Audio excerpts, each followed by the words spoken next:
At the beginning of 66 BC, a single political decision in Rome set in motion a transformation that would reshape the entire Near East.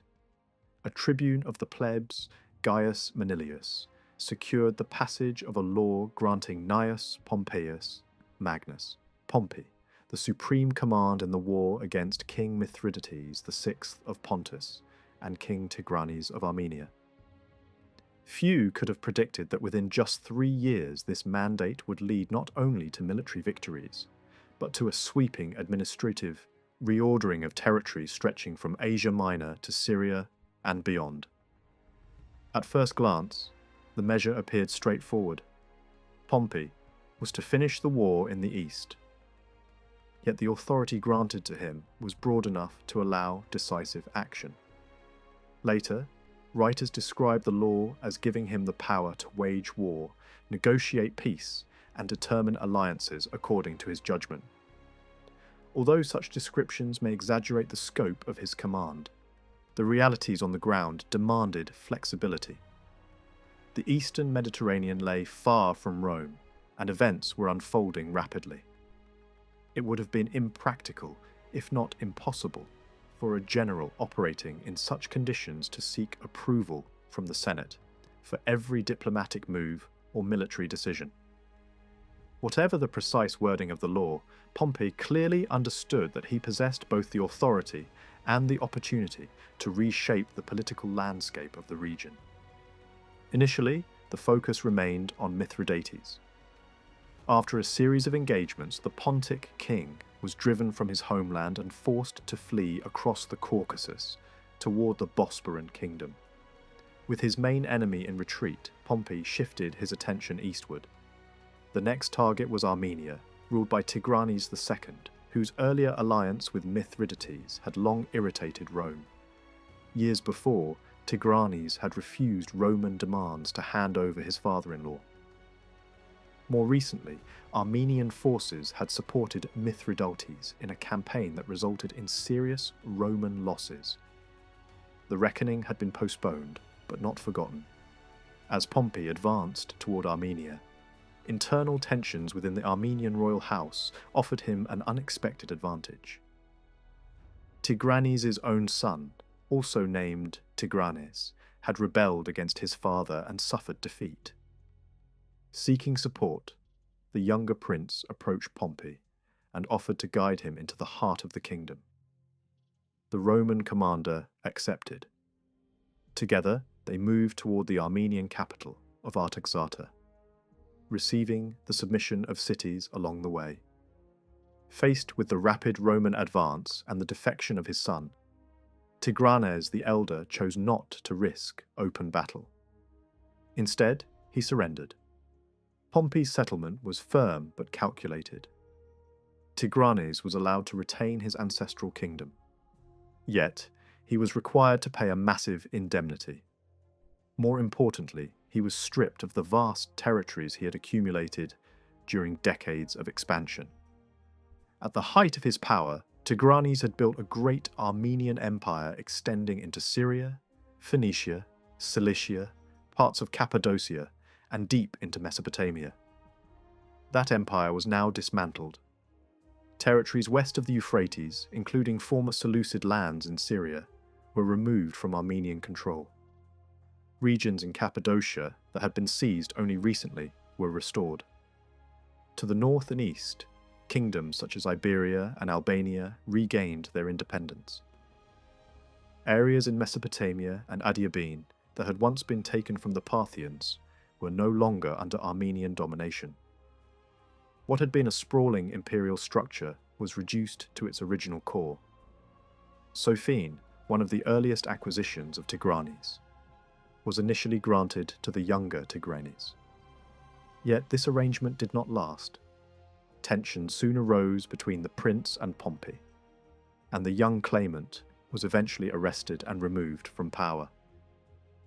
In the aftermath, control over contested districts shifted again, with the elder Tigranes ultimately retaining his ancestral realm, possibly expanded by certain territories once more integrated into Armenia after regional disputes were resolved. Despite the heavy territorial losses, Tigranes was not deposed. On the contrary, he was confirmed as king and, in time, recognized as a friend and ally of Rome. This status did not imply equality. It signaled dependence. Armenia was no longer an expansionist empire threatening Roman interests. It had become a client kingdom whose stability rested on Roman favor. The consequences of this settlement were profound. By dismantling the Armenian imperial structure, Pompey restored independence to numerous local rulers and reshaped the balance of power across the Near East. Kingdoms that had been overshadowed by Armenian dominance re-emerged. Former dynasts regained lands. Strategic corridors changed hands. In the span of a few campaigning seasons, the political order of the Eastern Mediterranean was transformed. With Tigranes back on his throne and the Armenian Empire cut down to size, by the end of 66 BC, Pompey did not slow down. He turned his armies north, toward the Caucasus, where the map of power was just as unstable as it had been in Armenia. Two peoples quickly moved to the center of events. To the east, close to the Caspian shores, lived the Albanians under their king Oroeses. To the west, stretching across the ridges that linked Armenia to the high Caucasian ranges, were the Iberians, led by King Artaxerxes. Pompey's approach, especially in winter, was enough to make these rulers uneasy, and the Albanians chose to strike first. The attack was meant to be preventive, launched out of fear that Rome was about to invade their lands. It caught the Romans off guard, but the surprise did not last. Pompey recovered, forced the Albanians back, and ended the clash with a settlement that restored calm for the moment.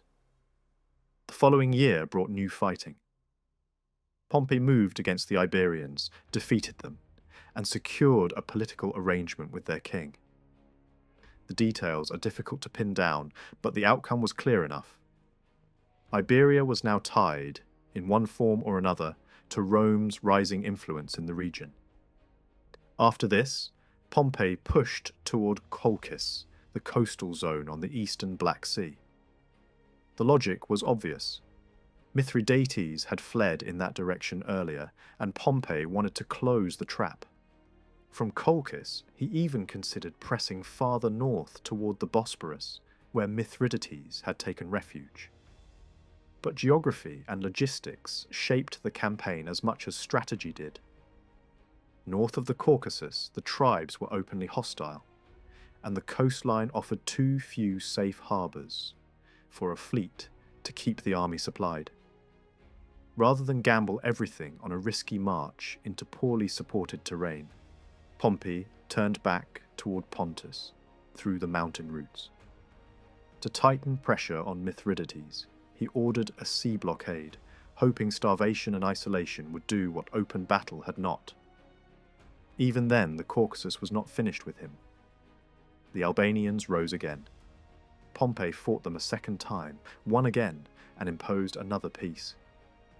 After further truces with neighbouring groups, the northern expedition finally came to an end.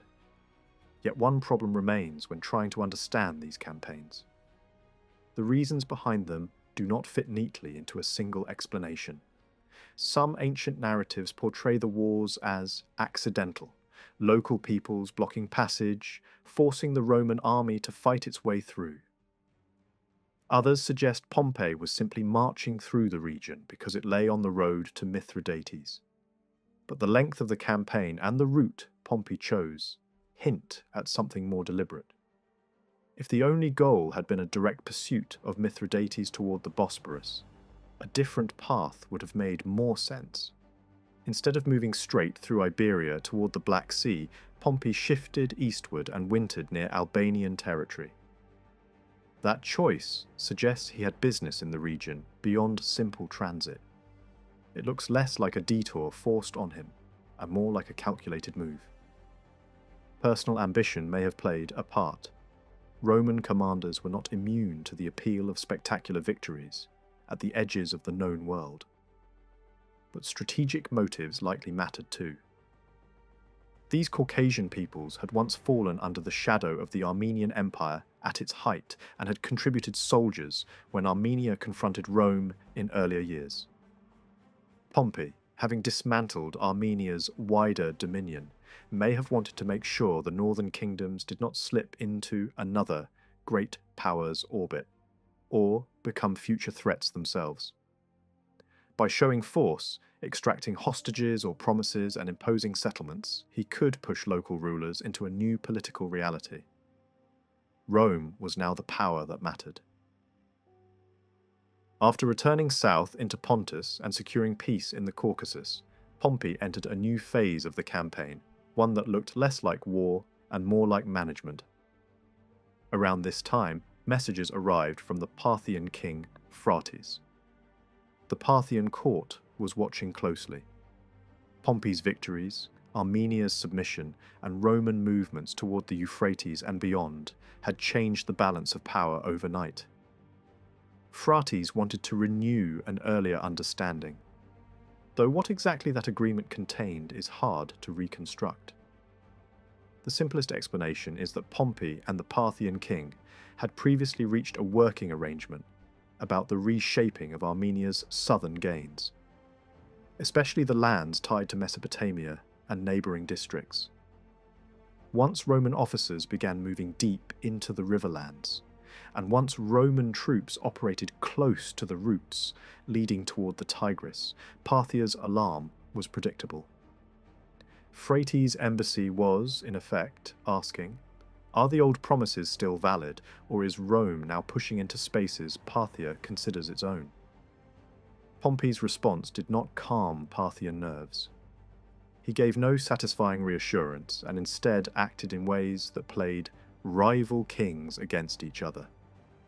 One of his lieutenants intervened in a disputed region, driving Parthian forces out and restoring it to Armenian control. That single act sent a message. Rome would arbitrate borders when it pleased, and it would not automatically uphold Parthian expectations. Parthian embassies soon followed with sharper complaints, warning Roman forces not to cross key boundaries. Pompey refused to yield. The result was not an open war between Rome and Parthia, but a tense standoff, an early sign that the frontier between the two powers would remain contested and unstable. While these diplomatic storms gathered, Pompey stayed in Pontus through the rest of 65 and likely into 64, stamping out the last pockets of resistance. Some strongholds still held out, and the cleanup took time. Once the region was finally quiet, he turned to administration. On the Black Sea coast, at Amisus, Pompey acted like a man already governing an empire. He regulated provincial affairs, distributed gifts, and received delegations from kings and local rulers who came to seek favour, protection, or advantage. The exact identities of these visitors are not always known, but their motives are easy to imagine. Pompey had just undone the territorial expansions of Mithridates and Tigranes. For rulers who had lost land in earlier decades, this was the moment to press old claims, demand restitution, or secure recognition. Amisus became a political marketplace, a place where Pompey's decisions could reshape local fortunes with a single sentence. From there, Pompey moved south toward Commagene, a small but strategically vital kingdom near the Euphrates. One tradition claims he fought its ruler, Antiochus, and forced him into friendship with Rome. Yet the wider pattern of events makes a major war here unlikely. Pompey would soon grant Antiochus control over a key crossing point on the Euphrates, an area whose value lay in its bridge and its access toward Parthian territory. A commander does not usually reward a recently defeated enemy with a gateway of that kind. Far more likely is that Antiochus was treated as a useful partner from the start, and that victory language later served propaganda. Hostages from Commagene appeared in Pompey's triumphal display, but hostages were not proof of conquest. they could be demanded to guarantee loyalty after agreements just as easily as after surrender. For an audience in Rome, however, the nuance hardly mattered. Hostages looked like prisoners, and that appearance fed the story Pompey wanted told. The East had been mastered. Commagene was not the only kingdom pulled into Rome's web through personal ties and formal recognition.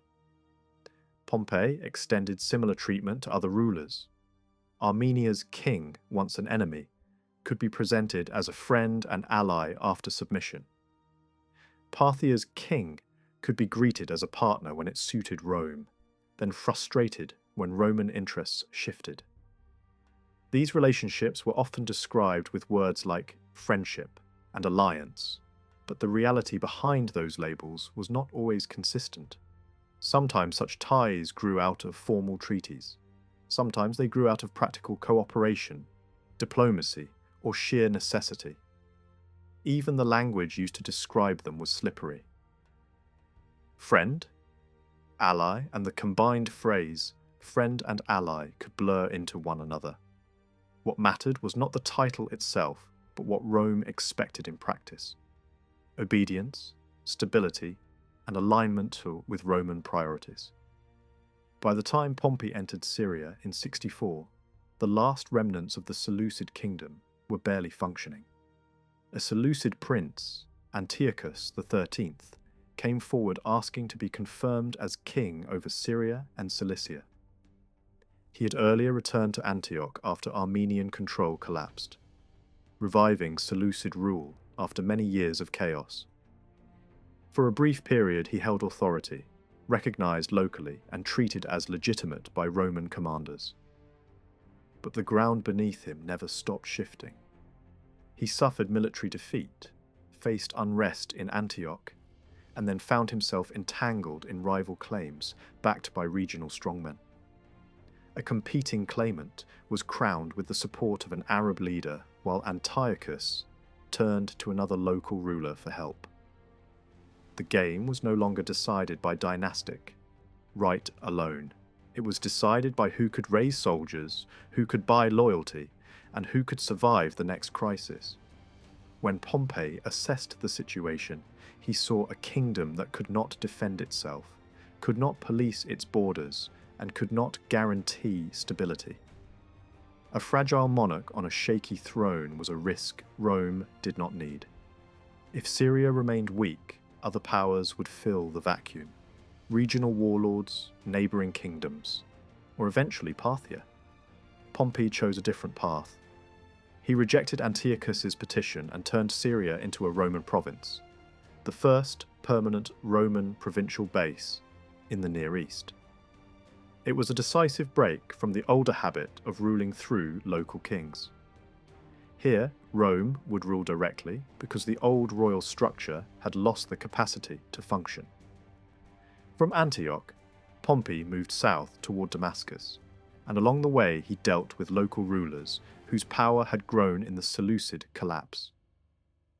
One of them was Sampsigeremus, associated with the people later known for their base around the Orontes Valley. The details of Pompey's settlement with him are hazy, but later signs suggest that Pompey's reorganization brought concrete benefits to certain cities and dynasts: new privileges, new status, perhaps new recognition that reshaped local identity for decades. Later writers sometimes mocked Pompey by using Sampsigeremus's name as a symbol of his eastern arrangements. But satire is not evidence. What it does reveal is perception. Pompey's authority in the east had become so visible that even Roman political debates could use these distant princes as shorthand for his power. Continuing toward Damascus, Pompey passed through the Bechiae Valley and entered the domain of a local dynast, named Ptolemy, son of Menneus, based at a place called Chalcis. Ptolemy's territory controlled routes through the Lebanon region and had influence over parts of the mountain corridor.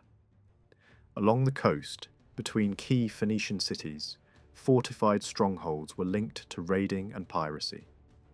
These outposts threatened the security of the new province and the trade lanes that fed it. Pompey moved against these coastal fortresses and broke them. Whether he believed Ptolemy tolerated the raids, benefited from them, or failed to stop them, the outcome was the same. Ptolemy was put under pressure. Ptolemy's position became precarious enough that he faced the possibility of harsh punishment, removal from power, or worse. In the end, he bought his survival at enormous cost, paying a sum that showed how much was at stake. He retained control, but the message could not have been clearer. His future now depended on Rome's goodwill. Titles and coin images could be manipulated later to project royal dignity, but symbols did not change the underlying reality. Pompey had created a new political order in which local rulers could continue, yet only on terms set by Rome, and only so long as they served the stability Rome demanded. After wrapping up his affairs in the Becae and the hills around Chalcis, Pompey continued south and reached Damascus, a city that had recently fallen under Roman control, and now served as the gateway into the politics of the southern Levant. Here he confronted a crisis that had been boiling for years inside Judaea, but had erupted into open conflict after the death of Queen Alexandra in 67 BC. Her two sons, Hyrcanus II and Aristobulus II, were now fighting over who would rule, and their rivalry was dragging neighbouring powers into the struggle. The roots of the dispute reached back to the moment their father, Alexander Jannaeus, died decades earlier. Jannaeus had combined two forms of authority in one person. He was both high priest and king. That fusion of sacred office and royal power had strengthened the Hasmonean state, but it also created a dangerous succession problem.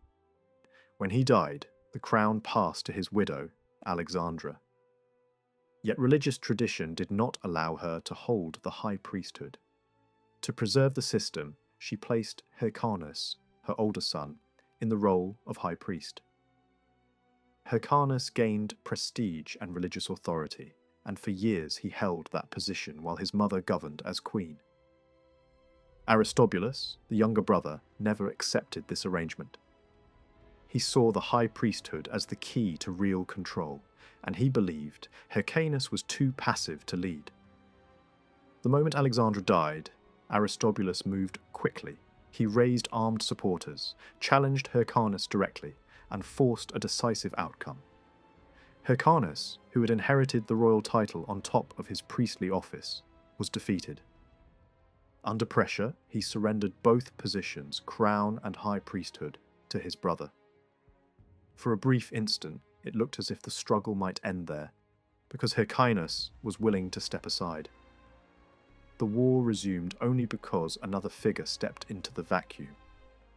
Antipater, an influential man with deep roots in Idumea and strong connections across the region, convinced Hyrcanus that surrender meant political death. Antipater pushed him to fight back, not only to reclaim office, but to survive. To make that possible, Hyrcanus and Antipater reached out to the Nabataean king Aretas III and offered a major concession. A group of towns east of the Jordan that Judaea had taken in earlier expansion would be returned if Aretas provided military support. Aretas accepted. Nabataean forces entered the conflict, and Aristobulus was driven back into Jerusalem, where he was besieged. At this point, Rome's machinery began to bite. Pompey had already placed the east under firm direction, and his officers were moving through the region enforcing order. One of Pompey's senior commanders, Scaurus, arrived while Jerusalem was under pressure. Both brothers immediately sent envoys to him, each offering arguments, promises, and leverage. Scaurus chose Aristobulus.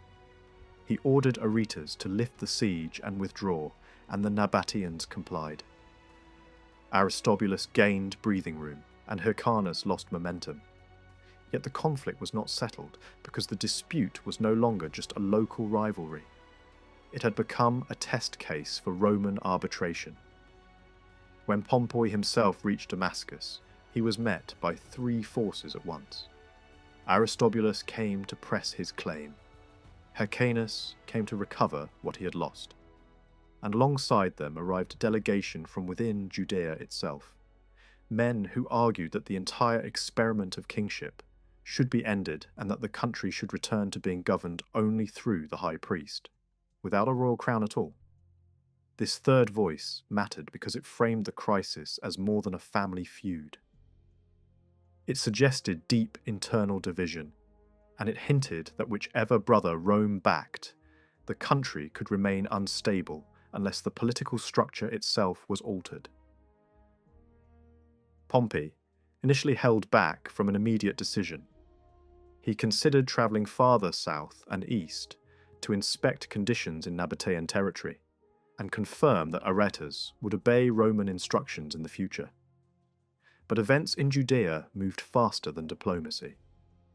Aristobulus began to act as if the outcome should be decided by force, not by Roman judgment. He withdrew to fortified positions, gathered supporters, and signalled open defiance. That shift changed everything. Pompey abandoned the idea of a longer inspection tour and turned back toward Judea with the clear intention of imposing a settlement. The campaign that followed ended with Jerusalem taken by Roman arms. Aristobulus was captured and removed from the political stage, and Pompey entered the city as the final judge of its future. The military victory was only the beginning. The real consequence came in the reorganization that followed, a redesign of Judea's borders, status and leadership that permanently changed the region's balance of power. Pompey's settlement was harsh and precise. Judea was cut down dramatically, losing much of what it had gained during the expansionist decades of earlier rulers. The coastal strip was stripped away, city after city along the Mediterranean from the north down toward the Egyptian frontier. Key inland centres were also removed from Judean control, including Samaria. East of the Jordan, a cluster of Hellenized cities was separated from Judea and grouped into a new political reality that would later be remembered as a collective zone with its own distinct identity. These territories were placed under direct Roman administration and attached to the newly created provincial structure centered in Syria.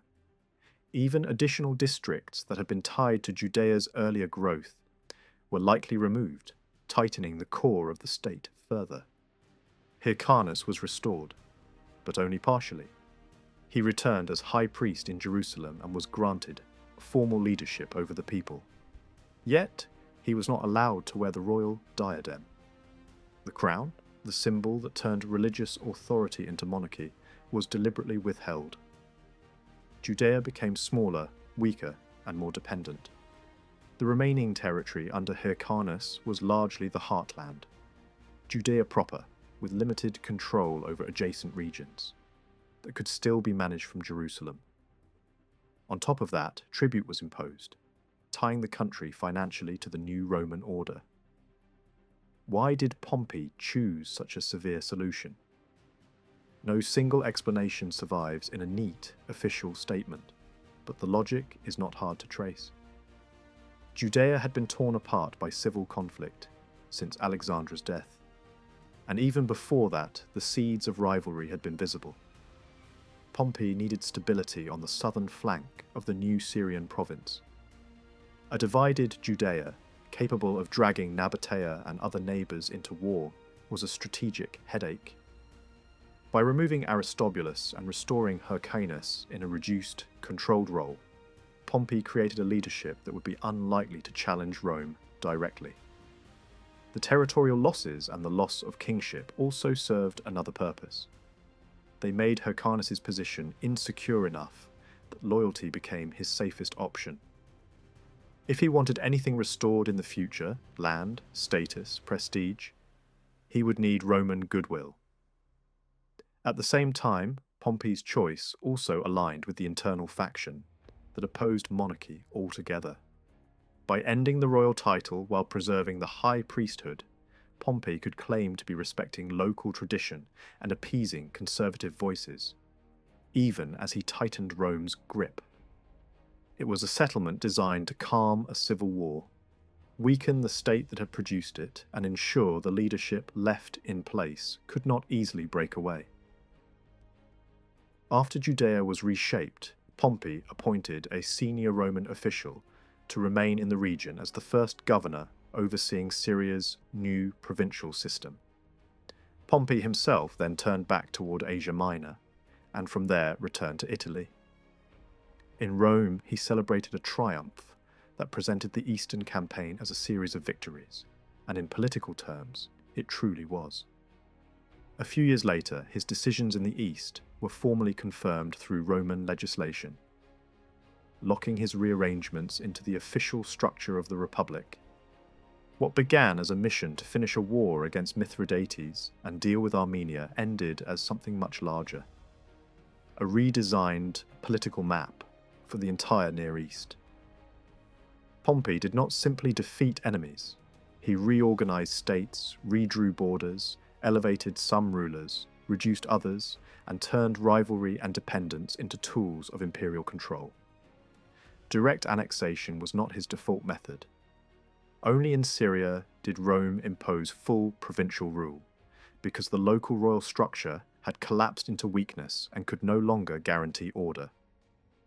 Elsewhere, he preferred a network of controlled kingdoms and reduced principalities, leaders who owed their survival to Rome and whose interests now had to align with Roman power.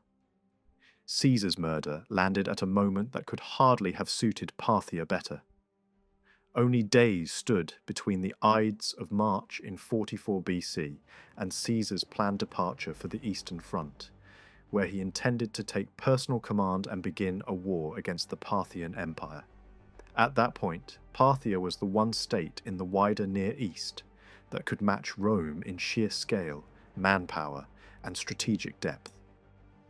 Whatever Caesar's final objectives truly were, whether revenge, deterrence, prestige, or a broader reshaping of the Eastern balance, his death froze the project in place. The army and the preparations did not vanish, but the expedition lost its driver, and the political storm in Rome pushed any coherent Eastern strategy into the background. That pause did not suddenly transform relations between the two powers, because tension had already been building for decades. In the 60s BC, when Pompey reorganized much of the Eastern Mediterranean, many kingdoms were trimmed, rearranged, or placed into new dependency networks. Parthia stood apart from that settlement. It was not treated like a client realm to be reshaped at will. Instead, Parthia emerged with limited but real gains, especially in the lands east of the Euphrates, where Roman decisions effectively acknowledged Parthian authority again in portions of Mesopotamia and neighbouring regions. No Parthian king was deposed, no Parthian territory was annexed by Rome, and no Roman governor replaced a Parthian administration. Compared with places like Judea or Armenia, Parthia came out looking unusually secure. Even so, security did not mean satisfaction. The Parthian king at the time had expected more from the collapse of Armenian power and the dismantling of earlier conquests. He wanted specific border districts that had once been within Armenia's reach and now seemed up for redistribution. When those hopes were frustrated, especially over contested zones along the upper Tigris and the mountain routes that linked Mesopotamia with Armenia, relations soured. It became a cold dispute, sharp enough to poison diplomacy, not yet sharp enough to force open war. On the Roman side, there were voices who argued for a punitive show of force, but those ideas faded as other crises took priority. Then, almost as quickly, new opportunities brought the idea of intervention back onto the table. In the later 50s BC, Parthia's internal politics offered Rome a tempting lever. A dynastic struggle broke out after a Parthian king was killed, and two brothers fought over legitimacy. One of them sought Roman help and approached the Roman governor of Syria. For a moment, it looked like Rome might step directly into Parthian succession affairs, using the crisis to install a friendly ruler and reshape the frontier on Roman terms. The Syrian governor even began moving toward the Euphrates with that possibility in mind.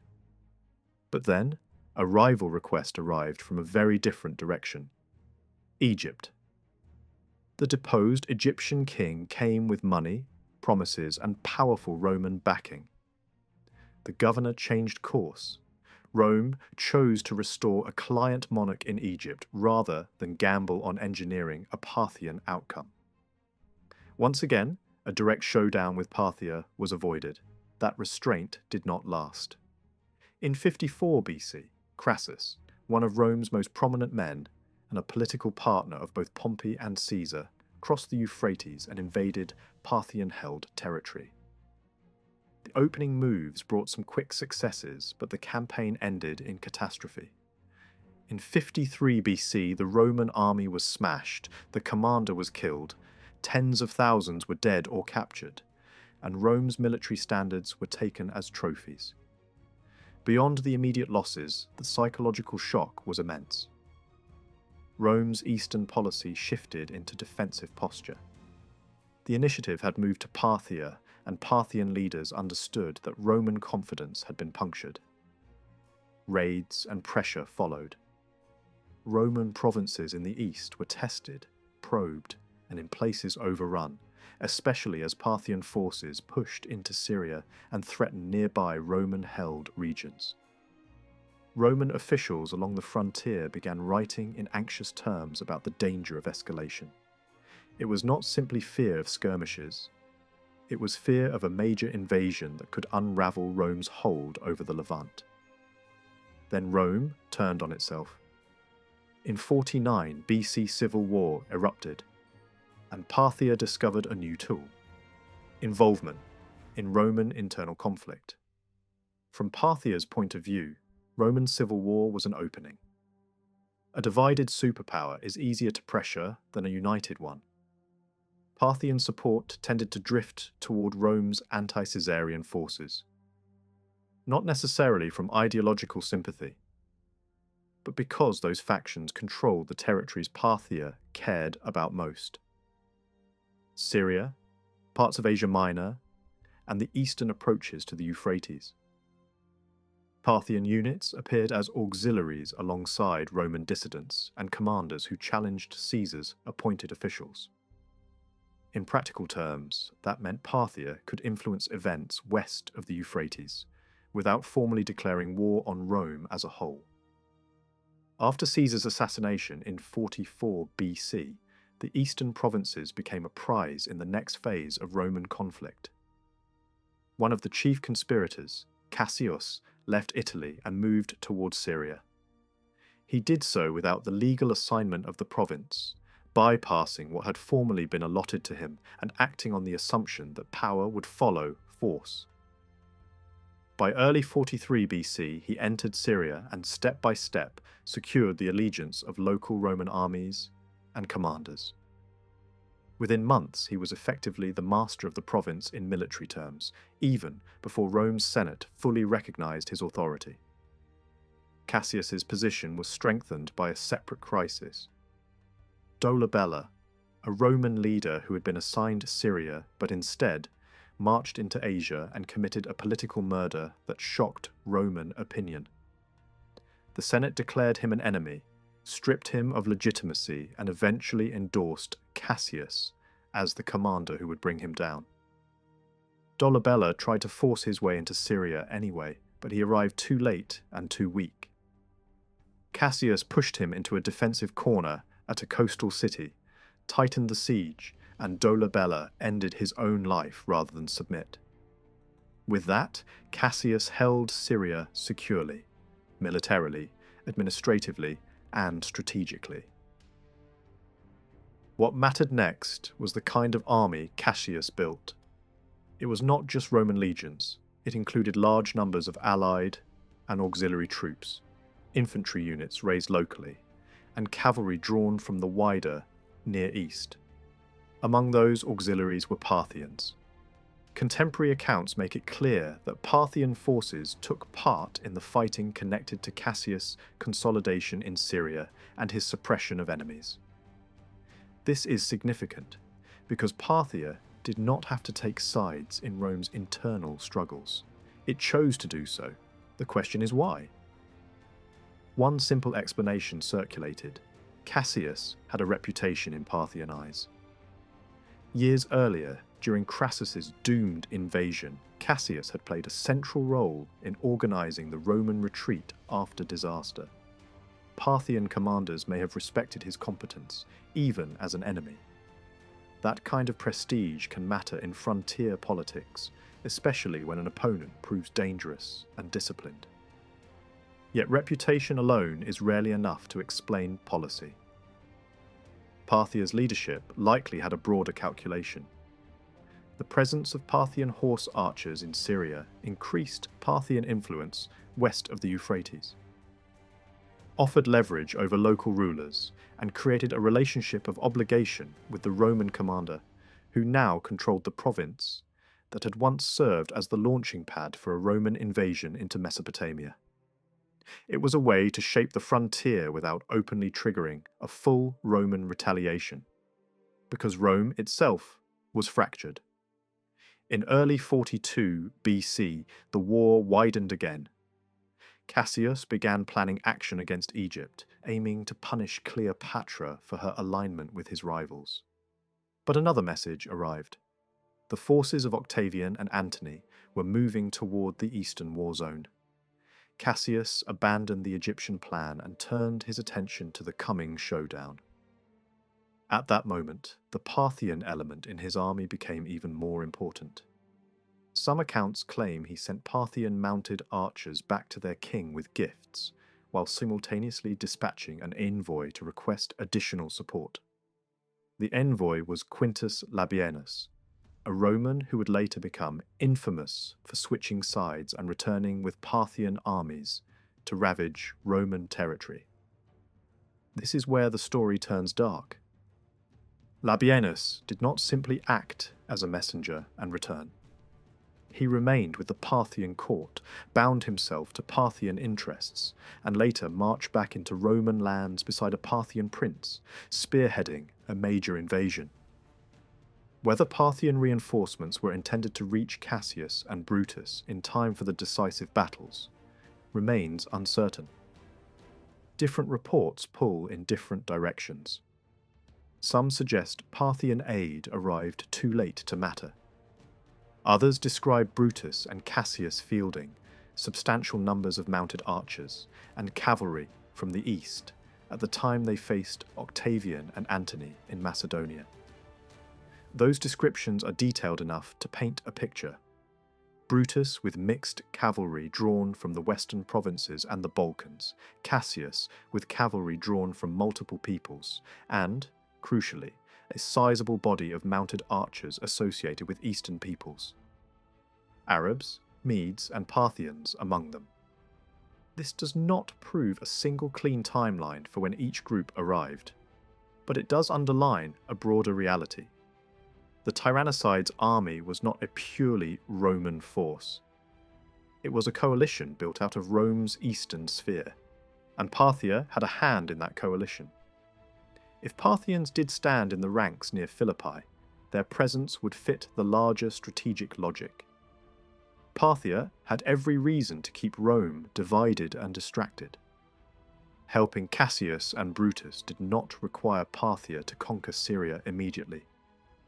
It only required Parthia to strengthen the faction most likely to keep Roman attention turned inward, and Roman armies tied up against each other. Even if Cassius fell, Parthian forces would have gained experience, intelligence, contacts, and a deeper footprint in the politics of the Levant. And if Cassius and Brutus won, Parthia could hope for a more favourable frontier settlement, or at least a Rome too exhausted to attempt another invasion like Crassus had. One further detail deepens the picture. Reports also mention Medes among the mounted archers connected to Cassius's side. That raises the possibility of involvement from Media Atropatene, a kingdom positioned between Armenia and Parthia. Direct evidence for Roman dealings with that kingdom during these years is thin, but the geopolitical logic is plain. Media Atropatene lived in Parthia's shadow. If Parthian leaders wanted additional mounted bowmen to support their chosen Roman partners, they had the means to demand it from neighbouring states, whose survival depended on Parthian tolerance. In that sense, Parthian involvement may have extended beyond troops directly under Parthian banners, drawing in the wider Iranian and frontier world through pressure and patronage. Among the eastern kingdoms Rome dealt with in the 1st century BC, Ptolemaic Egypt stood apart. While Pompey was reshaping borders and installing new arrangements across much of the east, Egypt was left outside that system. That did not mean Egypt was ignored. The Egyptian king, Ptolemy XII, tried to draw Rome's attention when Pompey was active in Syria. He offered military support and expensive gifts, hoping to secure direct help. Pompey did not bite. Egypt remained formally independent, but it was independent under a shadow. Rome was already discussing what it might do with the Nile kingdom, and the idea of annexation hovered in the background without becoming reality. The real turning point came when unrest in Alexandria pushed Ptolemy XII off his throne. Forced into exile, he became a walking reminder that Egypt's stability could spill into Roman politics. Back in Rome, arguments broke out over whether Egypt should be absorbed outright or handled through a softer approach. In the end, Egypt's king found the lever that often moved Roman decisions: money, influence, and personal relationships.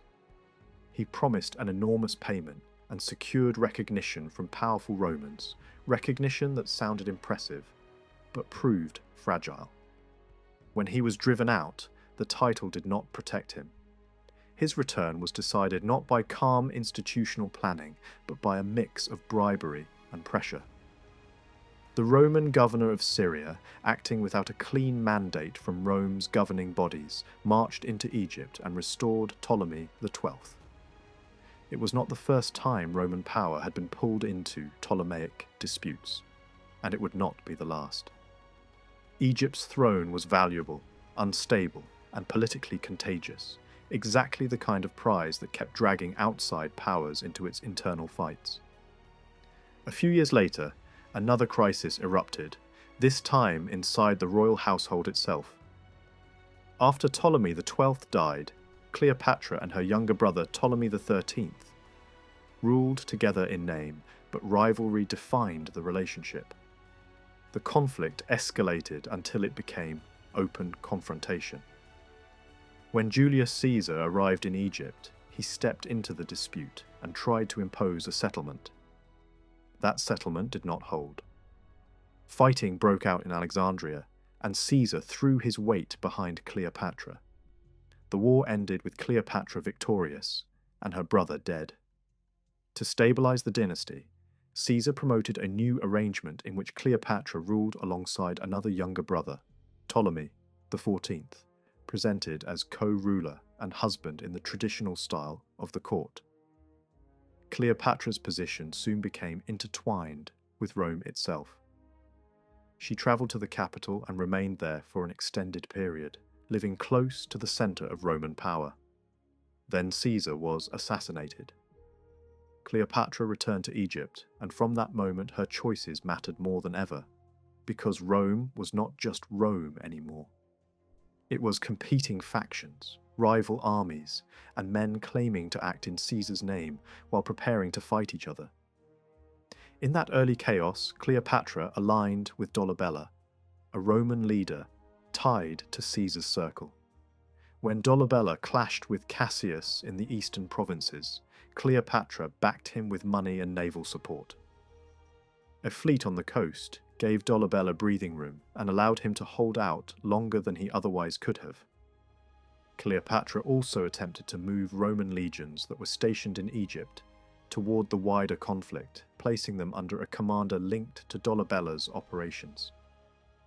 but Cassius controlled the region with superior forces. The legions never became the decisive tool Dolabella needed. He was trapped, besieged, and eventually chose death over surrender.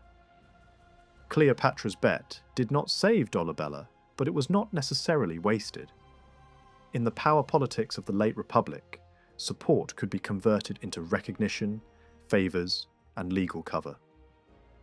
Not long after, Cleopatra's son, known as Caesarion, the child she claimed was Caesar's, was acknowledged as king alongside her.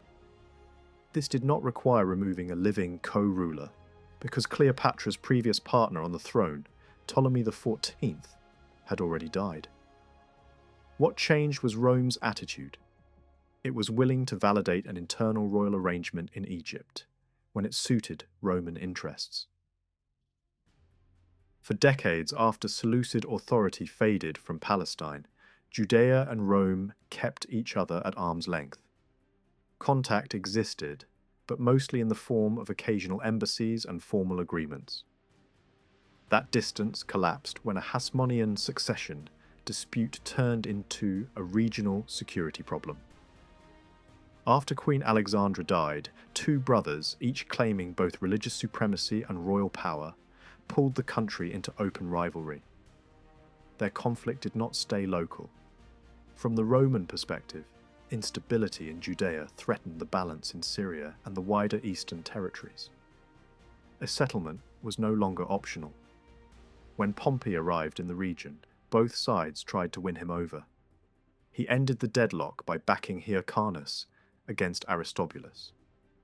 Aristobulus and his supporters were defeated, and Judea was reorganized under Roman oversight. Hyrcanus was restored to the high priesthood and placed at the head of the Jewish community, but the royal title was removed. More damaging than the loss of prestige was the loss of territory. Large sections that had once been pulled into the Hasmonean orbit were taken out of Judean hands and placed under the authority of the Roman administration in Syria. Tribute was imposed, and key coastal cities were no longer controlled from Jerusalem. The combined effect was political constraint and economic strain, the kind of pressure that reshapes a state even when its institutions remain standing. A few years later, further changes followed. The Roman governor in Syria restructured Judea internally by breaking it into multiple administrative zones and stripping Hyrcanus of meaningful political initiative. Hyrcanus remained the leading religious figure, but real authority was narrowed. How long that arrangement lasted in full is hard to pin down, but it did not become the final model. In the mid-40s, new adjustments were introduced under Caesar's influence. Some territory was returned, and certain losses were partially reversed. Important districts and strategic locations came back under Judean control, and Hyrcanus's standing was strengthened. The office he held was recognized more clearly, and the path was opened for the position and the high priesthood to pass within the same ruling line. At the same time, power inside Judea was shifting in a quieter, more practical way. Hyrcanus remained the face of legitimacy, but Antipater was emerging as the manager of the system, an operator whose influence came from results, networks, and the ability to deal with Rome. Caesar elevated Antipater into an official role beneath Hyrcanus, a position that seems to have included oversight of revenue and administration. Exact duties are difficult to define with precision, but the pattern is clear. Roman authorities increasingly relied on effective intermediaries, rather than on ceremonial rulers. Judea regained some of what it had lost, but the recovery was not driven by sentiment. It was driven by usefulness. Support offered in a wider conflict could be repaid with privileges and territory. This pattern made Judea resemble other client kingdoms that were frequently adjusted by Roman power. It was not a state that could impose its will abroad. It was a state forced to navigate among stronger actors, often choosing the safest path in moments of crisis.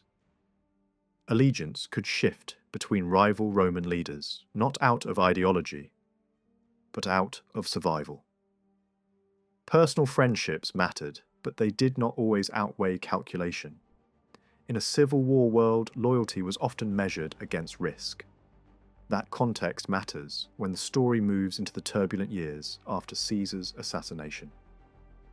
In the eastern provinces, a separate problem had already been simmering.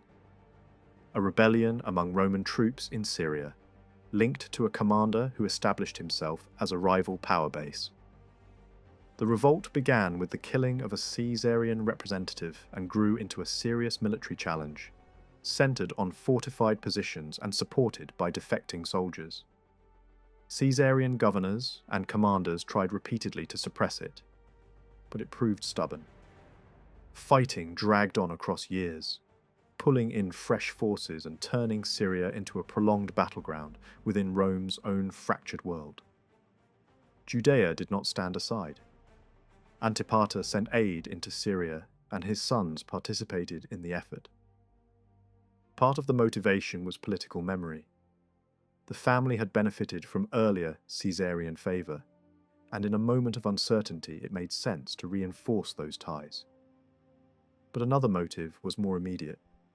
Antipater's household understood how quickly Rome could reward cooperation, and how brutally it could punish resistance. Assistance could protect status today and buy influence tomorrow. It also helped position Antipater's sons as useful men in the eyes of Roman commanders. Even so, the rebellion did not end quickly. When Cassius arrived in the east and consolidated power in Syria, he brought the warring Roman factions under one command and turned his attention to building a war chest. Maintaining a large army required immense cash, and the easiest source was extraction. Cities and communities across the eastern provinces were forced to pay. Judaea was not spared. A massive financial demand was imposed, and the burden was distributed among those who could deliver. Antipater coordinated the collection, assigning portions to local elites and to his own sons. One of those sons, Herod, moved fast and delivered his share first, collecting money in the Galilee with urgency that signalled ambition as much as efficiency. Others were slower. Cassius responded with intimidation and harsh penalties, including the threat of executions and the reduction of communities to servitude. Whether every punishment was tied to delay, to resistance, or simply to the desire for quick resources is difficult to determine, but the message was unmistakable. Refusal carried consequences that could destroy careers and crush towns. Judean leaders cooperated not because the burden was welcomed, but because the cost of defiance was obvious. These events also reveal a deeper problem in the traditional picture of Judean authority.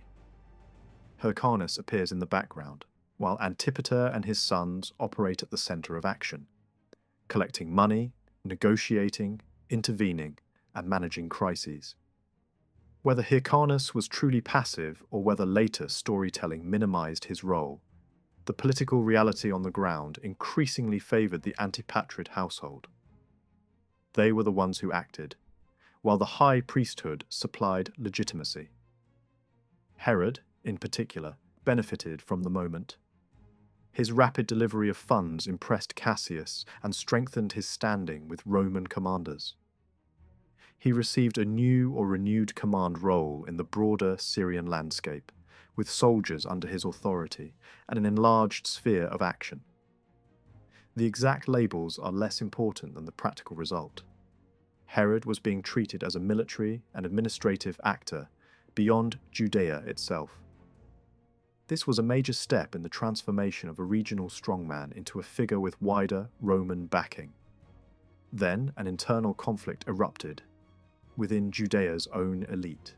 Malichus, a powerful local figure involved in the earlier financial collection, moved against Antipater. Details are murky, but the outcome is not. Antipater was poisoned. With the political manager of Judaea removed, the balance inside the state shifted instantly. Herod wanted revenge, but even this was no longer purely a domestic matter. Before acting, he sought Roman approval from Cassius. Permission was granted. Malichus was executed.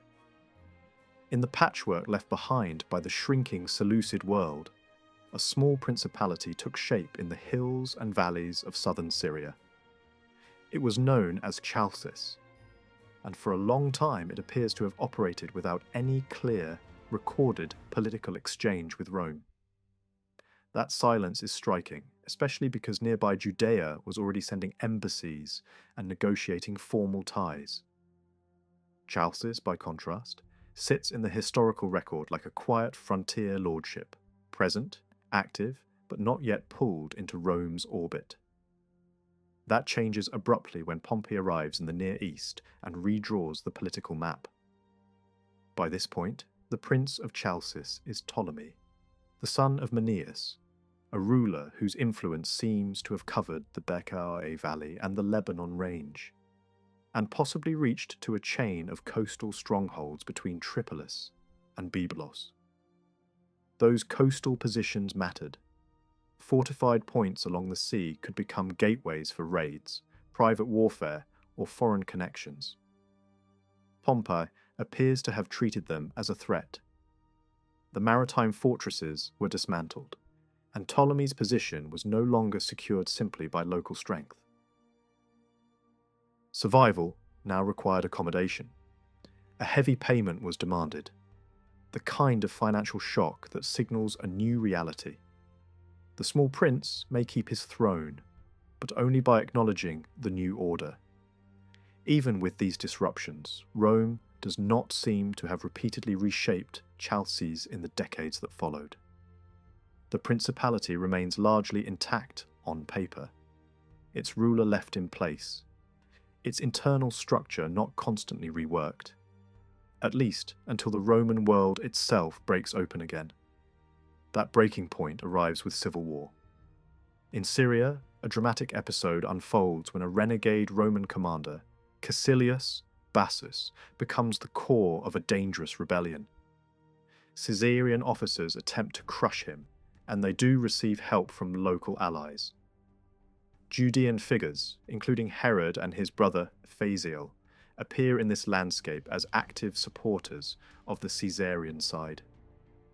But the region's rulers do not line up neatly behind one Roman camp. Bassus, too, draws allies, and that includes kings and princes from the Near East. One of the names attached to his coalition is Ptolemy of Chalcis. Another is the leadership of Emesa, a nearby power centered on the Orontes corridor. A third figure appears as well, a ruler linked to a tribal group known for operating between settled lands and open steppe routes.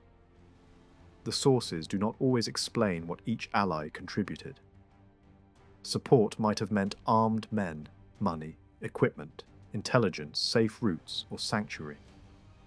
In a civil war environment, even opening gates or feeding soldiers can shift the balance. What matters is the pattern. Bassus is not isolated. Local rulers decide it is worth investing in him. Why would they do that, especially when Rome is still the strongest outside power in the Mediterranean world? The answer may lie in the pressure line that runs from Mesopotamia to the Levant. From the mid-1st century BC onward, Rome and Parthia are locked in suspicion and intermittent conflict. Syria becomes the main stage where that rivalry is felt. Every principality, every city with trade routes, every oasis settlement near the frontier is forced to calculate risk. Roman commanders worry openly about who might defect, who might be bribed, and who might hedge their loyalty depending on which superpower looks closer or stronger. In this atmosphere, Parthian influence is not only a battlefield issue, it is a political force. There is evidence that Parthian troops at one point assist Bassus directly, arriving under a prominent Parthian leader and then withdrawing before winter closes the roads. Even a short deployment can change local decision-making. When Parthian cavalry appears in the region, nearby princes understand that neutrality is dangerous, and that Rome's grip is not absolute. Supporting a Roman rebel backed by Parthia might look less like treason and more like insurance. The clearest illustration of this frontier logic appears in the story of Palmyra.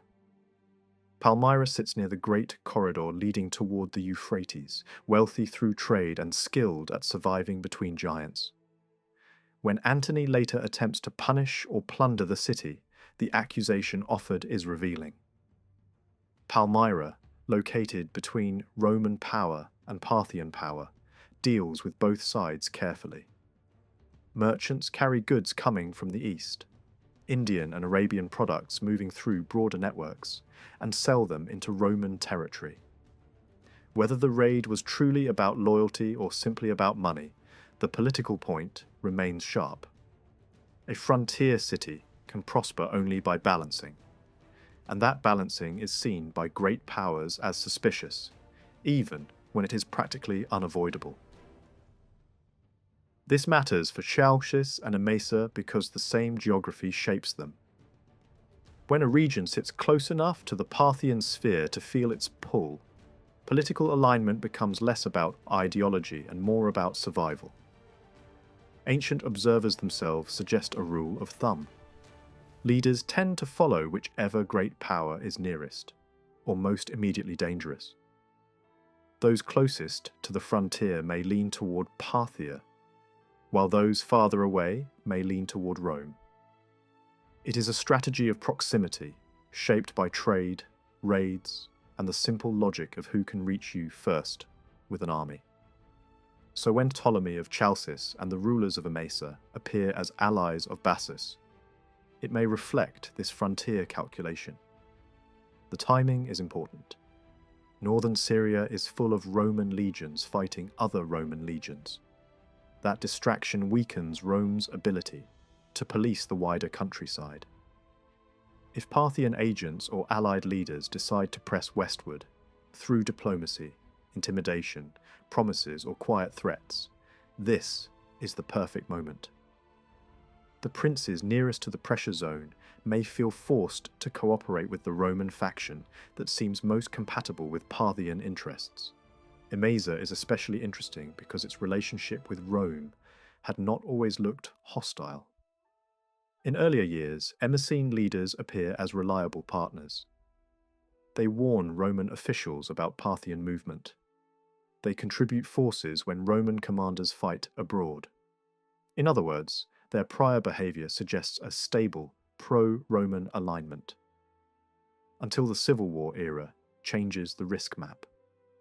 This is where the story reveals something essential about the politics of the Near East in the late Republic.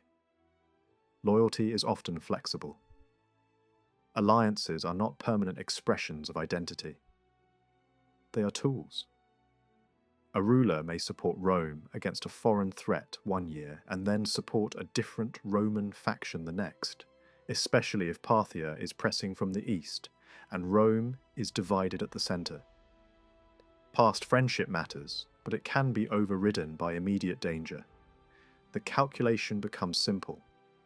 Choose the path that avoids invasion, preserves the throne, and keeps the local elite alive.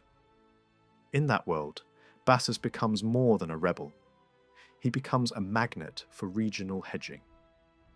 Supporting him might open a channel to Parthia, or at least signal that local rulers are not fully bound to Caesarian commanders. It may also buy time, delaying reprisals until it is clearer who will dominate Syria. Even the details that cannot be proven still point to a consistent strategic landscape. Parthian forces withdraw before winter, yet their brief presence is enough to shift local behaviour. Palmyra behaves like a frontier city that refuses to be pinned down. Chalcis and Emesa appear among the names linked to the rebel camp. And throughout the region, the core pressure remains the same. Rome and Parthia are competing for influence, and smaller states are forced to navigate between them with caution, opportunism, and a sharp instinct for survival. In October of 42 BC, on the plains near the Macedonian city of Philippi, one of the largest battles in Roman history brought the Republican cause to the brink of extinction. Nearly 40 legions had gathered in the region. Not all of them were fully engaged in combat, but the scale was staggering. Tens of thousands of soldiers clashed in a confrontation that dwarfed earlier civil war battles. Casualties were immense. The struggle at Philippi marked a turning point not only in the civil wars, but in the balance of power across the Mediterranean world. The victory of Antony and Octavian did not instantly end resistance. Sextus Pompeius still held strength in the western Mediterranean. Yet in the east, the Republican network collapsed. Antony moved into the eastern provinces to consolidate authority, while Octavian returned to Italy to settle veterans and stabilize his position. From this point until the final showdown in Egypt, the eastern Mediterranean would become Antony's principal arena. For Parthia, Philippi ended a period of indirect influence west of the Euphrates. Supporting Roman dissidents such as Cassius and Caecilius Bassus had allowed the Parthians to interfere without committing fully to open war. That phase was over. What followed was far more ambitious. Instead of operating through proxies alone, Parthia would attempt direct intervention. In the winter of 41 or early 40 BC, Parthian forces crossed the Euphrates and advanced into Roman Syria. The expedition was led by Pacorus, son of King Orodes, accompanied by Quintus Labienus, a Roman who had defected and sought Parthian support after the defeat of the Republican faction. Their arrival caught the region vulnerable. Roman command structures were unsettled, troops were dispersed, and internal tensions weakened the defensive posture. The Roman legate in Syria was defeated. From there, the invaders divided their operations. Pacorus moved south along the Levantine coast. Phoenician cities fell in succession, with the notable exception of Tyre. In Judaea, Roman authority collapsed as the Parthians removed the Rome-backed ruler and installed Antigonus in his place. It was the deepest Parthian penetration into the western territories in living memory. Meanwhile, Labienus turned westward into Asia Minor. Marching through Anatolia, he capitalized on disaffection among Roman units, formerly aligned with the Republican cause. Governors fled, cities suffered. The invasion spread instability across a wide region. For a brief period, Parthian arms and Roman renegades appeared unstoppable. Antony learned of the invasion while in Egypt. He prepared to respond but was soon distracted by renewed tensions, with Octavian in Italy. The confrontation between the two nearly reignited civil war before a compromise was reached. Only after stabilizing relations in the west did Antony delegate the eastern counteroffensive. Publius Ventidius Bassus was given command. His campaign was methodical and effective. Labienus was defeated and killed. The following year, Pacorus himself fell in battle near Gindarus. By 38 BC, the Parthian army had been driven back across the Euphrates. The immediate crisis had passed. The question remains, why did Parthia choose that moment to invade? The timing was not accidental. Roman forces had been thinned after Philippi. Antony's troops were dispersed, some discharged for winter, others restless. Reports of unrest within Roman ranks may have emboldened Orodes. Antony's earlier raid on the frontier city of Palmyra could also have been interpreted as a provocation, and preparations for a Roman campaign against Parthia were already rumoured. The invasion may have been both opportunistic and preemptive. Parthia's objectives appear focused. Syria was strategically vital. Control over it meant command of trade routes, linking the eastern world to the Mediterranean. It also created a buffer against Roman offensives. The installation of Antigonus in Judaea suggests that Parthia aimed not merely at plunder, but at building a network of dependent rulers aligned with its interests. The Parthian imperial system relied heavily on allied kings rather than direct administration. Extending influence west of the Euphrates through loyal monarchs was consistent with that structure. Labienus's role in Asia Minor has long been debated. Some portray him as a Parthian agent attempting to conquer Anatolia for his eastern allies. Others see him pursuing his own ambitions within the framework of Rome's civil wars. The evidence suggests that Labienus commanded primarily Roman troops during his western advance. Coinage issued in his name emphasizes his military authority and proclaims victories, while the imagery links him symbolically to Parthian cavalry. The message was layered: triumph over enemies and alliance with a formidable eastern power. Ventidius's victories restored Roman control, but they did not resolve the deeper conflict. Hostility between Rome and Parthia continued. Shortly after the Parthian retreat, Orodes was replaced by his son Phraates IV, who secured his throne through brutal purges. Internal instability in Parthia created new diplomatic opportunities.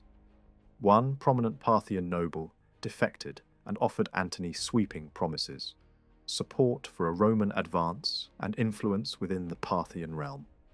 Antony granted assurances and explored diplomatic overtures, even raising the issue of the military standards lost decades earlier at Carrhae. These gestures may have been sincere. They may also have been strategic positioning. Either way, negotiations failed. In 36 BC, Antony committed to a full-scale campaign. Unlike Crassus, who had marched directly through Mesopotamia and met disaster, Antony chose a northern approach through Armenia.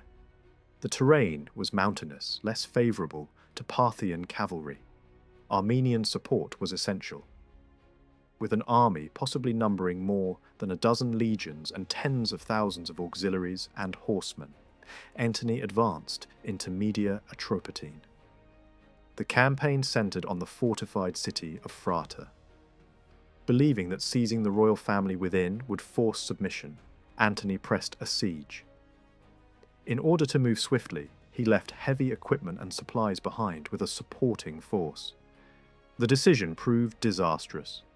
Parthian and Atropatenian forces attacked the detached legions, destroying them.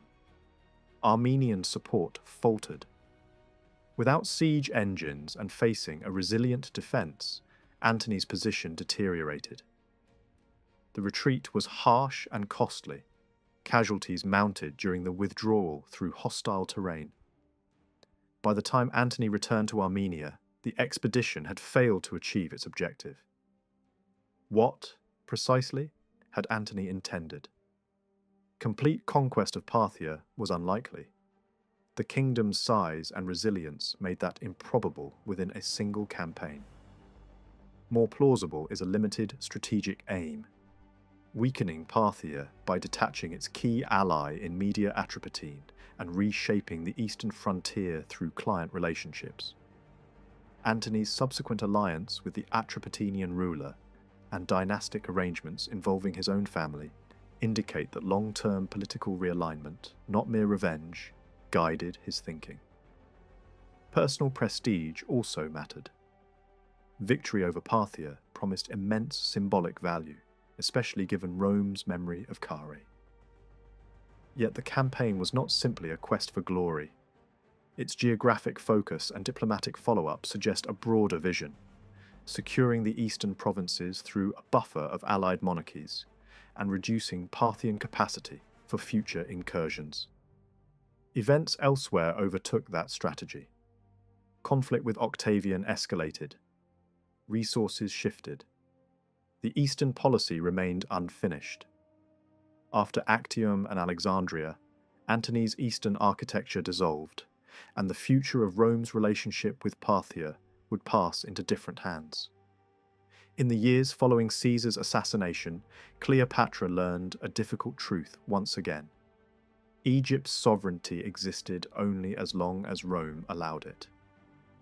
Between 44 and 42 BC, Roman politics reached directly into Alexandria's internal affairs. This was not new. During the reign of her father, Ptolemy XII Auletes, Roman generals and senators had already intervened whenever it suited their interests. But after the civil wars intensified, Egypt's fate became increasingly tied, not to formal treaties, but to personal alliances between powerful individuals. The decisive moment came after the Battle of Philippi in 42 BC. With Brutus and Cassius defeated, the eastern Mediterranean fell under the authority of Mark Antony. From that point forward, relations between Rome and Egypt were shaped less by institutions and more by the bond between Antony and Cleopatra. Their partnership would influence not only Egypt's future, but the political structure of numerous kingdoms and principalities stretching from Syria to Asia Minor. Ultimately, the Ptolemaic dynasty would rise and fall alongside Antony's ambitions. In 41 BC, Antony was in Asia Minor, reorganizing the East.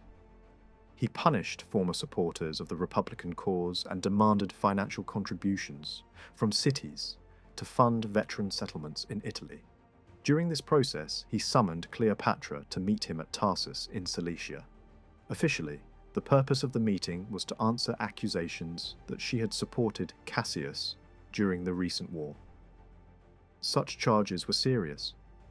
Supporting the wrong Roman faction could mean the end of a throne. Cleopatra appeared before Antony in a display that would become legendary. Whatever the theatrical details, the political stakes were real. Some have suggested that Antony also sought her cooperation for a future campaign against Parthia. At that time, however, his military resources were limited. He commanded only a modest force compared to the massive army he would later assemble for his eastern expedition.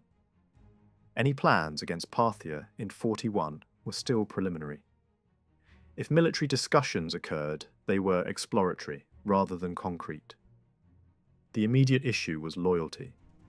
Cleopatra defended herself by arguing that she had not aided Cassius, but had instead supported Dolabella, a Roman commander aligned with Caesar's cause.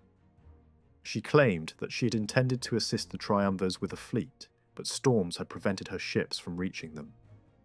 Whether Antony fully believed her explanation mattered less than the outcome. She was cleared of wrongdoing. Soon afterward, their personal relationship deepened. Cleopatra returned to Egypt, and Antony followed, spending the winter in Alexandria. Before Antony arrived in Egypt, Cleopatra made two crucial requests. She asked for the elimination of her sister Arsinoe and the removal of Serapion, a former governor of Cyprus. Arsinoe had once stood as a rival claimant to the throne during the Alexandrian War. Though she had been exiled and stripped of power, her mere existence represented a potential threat. As long as a living alternative Ptolemaic heir remained, Cleopatra's position was not entirely secure. Serapion's case was different. During the civil war, he had sided with Cassius despite Cleopatra's refusal to do so. To her, this was both disloyalty and a political danger. She could not afford subordinates who aligned themselves with Rome's enemies. Both individuals had taken refuge in territories under Roman influence. Cleopatra lacked the authority to remove them directly. Antony, however, possessed that reach. Arsinoe was killed in Asia Minor, and Serapion met a similar fate. Ancient writers later attributed Antony's compliance to passion, portraying him as a man blinded by love. Yet political logic offers a simpler explanation. Antony had no interest in instability within Egypt. Removing rivals strengthened Cleopatra, and a stable Egypt was valuable to Roman strategy. Meanwhile, events in the wider East were unfolding rapidly. Parthian forces crossed the Euphrates and overran Syria. A Roman defector named Labienus advanced into Asia Minor. Antony did not personally lead the counter-offensive. That responsibility fell to his lieutenant Ventidius Bassus, who successfully pushed the invaders back. By 38 BC, Parthian forces had been expelled from Roman territory. Once stability was restored, Antony returned east to reorganize the region. It was during this period that Cleopatra began to receive significant territorial additions. A local ruler in Chalcis was removed, and his lands were transferred to her control. Other territories followed: coastal cities in Phoenicia, portions of southern Syria, parts of Nabataean Arabia near the Red Sea, and districts around Jericho known for their valuable balsam production came under her authority. In some cases, she leased lands to client kings, such as Herod, ensuring both revenue and regional stability. Some of these territories had strategic importance. Control over Red Sea routes enhanced access to long-distance trade. Authority over Levantine coastal cities strengthened Egypt's northern flank. These grants were not random gifts. They formed a buffer system that expanded Egypt's reach, while simultaneously serving Antony's military objectives. The timing suggests that Antony was preparing for his long-planned Parthian campaign. Securing loyal rulers in the east was essential before marching deep into hostile territory. Cleopatra, dependent upon Antony's support, was a reliable ally. By enlarging her domain, Antony ensured that key regions would remain politically aligned with him during his absence. Not all areas mentioned in later accounts were newly granted. Cyprus, for instance, had already been under Ptolemaic control. Parts of Cilicia appear to have come under Egyptian administration earlier than often assumed. Nevertheless, by the mid-30s, BC, Cleopatra's realm extended far beyond the traditional borders of Egypt. In 34 BC, after campaigning in Armenia, Antony staged an extraordinary ceremony in Alexandria. Before a vast crowd, he publicly redistributed eastern territories among Cleopatra and their children. Cleopatra was proclaimed Queen of Kings. Her son Caesarion was declared King of Kings, emphasizing his claimed descent from Julius Caesar. Their children received symbolic dominions: Armenia, Media, Syria, Cilicia, Cyrenaica, and territories extending toward the Euphrates. Some of these lands were already under Roman administration or controlled by local rulers. Others, such as Armenia, had recently been subdued.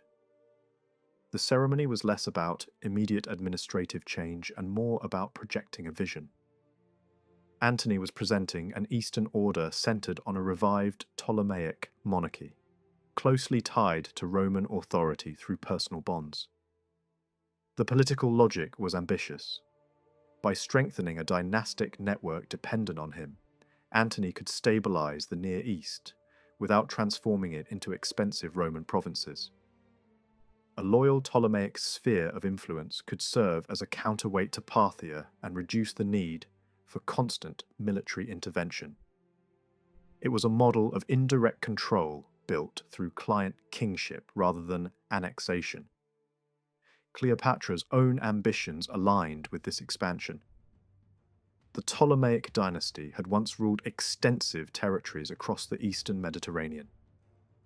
Restoring a version of that influence would elevate Egypt once more as a major Hellenistic power, though now intertwined with Rome's destiny. Yet the grand design never fully matured. Antony's eastern settlement depended on his continued dominance within Rome. That dominance was challenged by Octavian. Tensions escalated into open conflict. When the two rivals finally confronted each other, at Actium in 31 BC, Cleopatra committed her resources to Antony's cause. The outcome decided more than a battle. It determined the fate of the Eastern experiment. Antony's defeat shattered the political structure he had attempted to build. The territories granted, the titles proclaimed, and the dynastic arrangements announced in Alexandria dissolved under the new regime. Cleopatra's enlarged realm survived only until Octavian's arrival in Egypt. With her death, the Ptolemaic dynasty ended, and Egypt became a Roman province. From 44 to 42 BC, no eastern client state felt Rome's hand more directly than Judea. Roman commanders treated it less like a partner and more like a convenient reservoir of cash. When Cassius needed enormous sums to keep his armies in the field, he demanded heavy payments from Judea on a scale that went beyond ordinary expectations for a semi-independent realm. The pressure was not limited to city treasuries and provincial communities inside Rome's formal borders. Cassius reached outside the provincial framework and squeezed Judea as if it were already absorbed into Rome's own domain. Some resistance simmered among the wider population, but the leading figures who mattered for getting money collected and order maintained largely cooperated. Among the most useful were Antipater and his sons, Herod and Phasael, men who understood that survival and advancement now depended on staying in step with whoever held power in Syria and the eastern Mediterranean. Cassius soon left Syria early in 42 BC to join Brutus and prepare for the decisive confrontation with Antony and Octavian, a choice that ended in disaster for the Republican leaders. For Judaea, however, the broader lesson was already clear. The era of genuine independence had faded long before. Rome, or Rome's strongmen in the region, set the limits and pulled the levers. That basic reality continued in the years leading to Actium, interrupted only briefly when Parthian armies temporarily occupied Syria and imposed a different kind of dominance. After Philippi, the Roman world split its burdens. Octavian went back to Italy to wrestle with the volatile politics of settling veterans on confiscated land, while Antony lingered in Greece and then, in the spring of 41, moved into Asia Minor.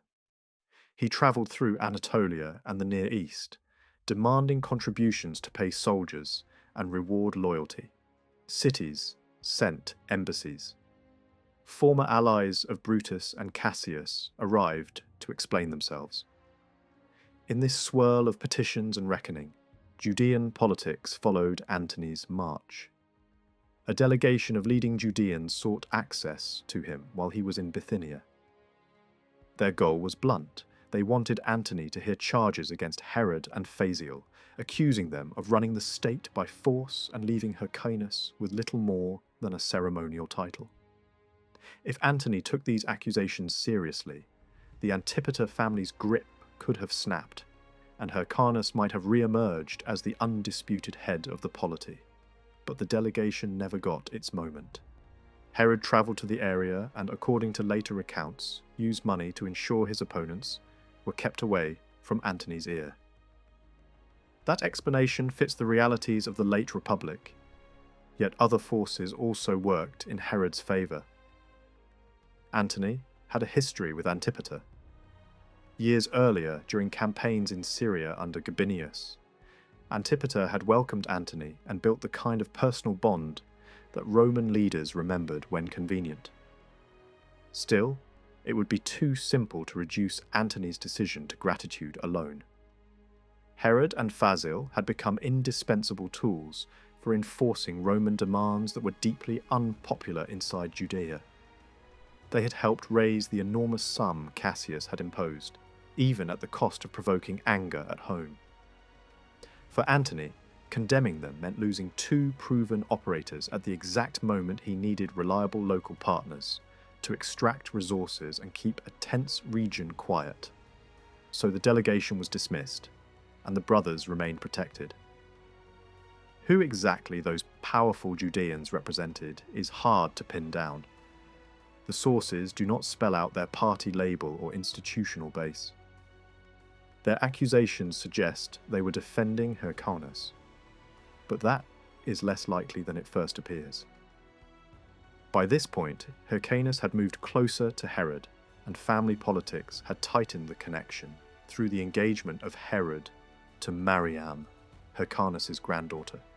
A more plausible picture is that this delegation belonged to a broader group anxious about how far Hyrcanus' authority had been hollowed out and how rapidly executive power was concentrating in the hands of Herod and Fasil with Roman encouragement. They may have decided that Rome alone had the leverage to reverse the trend, and that meeting Antony early in his eastern tour was the best chance they would get. They misread the situation. Antony did not see the brothers as a problem. He saw them as assets.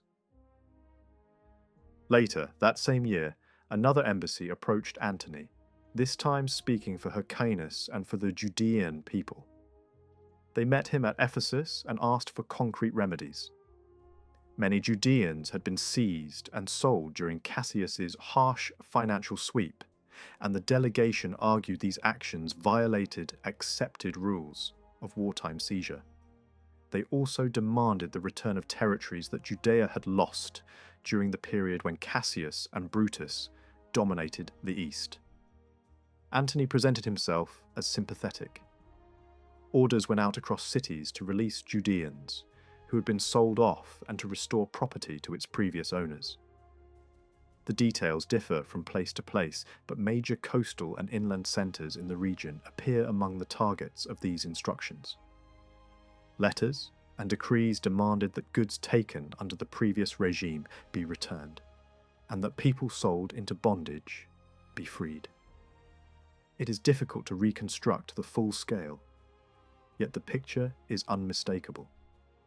Antony wanted to signal a clean break from the excesses of the defeated Republicans, and he wanted Judaea to see him as the authority who could undo injustice with a single command.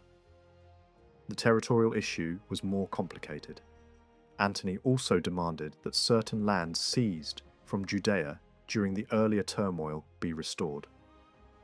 Which lands these were is not listed in a neat inventory, but the political geography of the moment suggests what had happened. Cassius's departure in early 42 created openings. Rival claimants manoeuvred.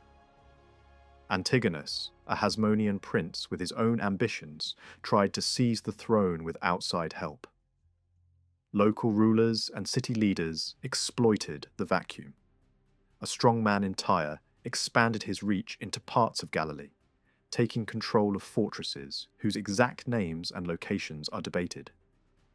Herod later fought to push these encroachments back.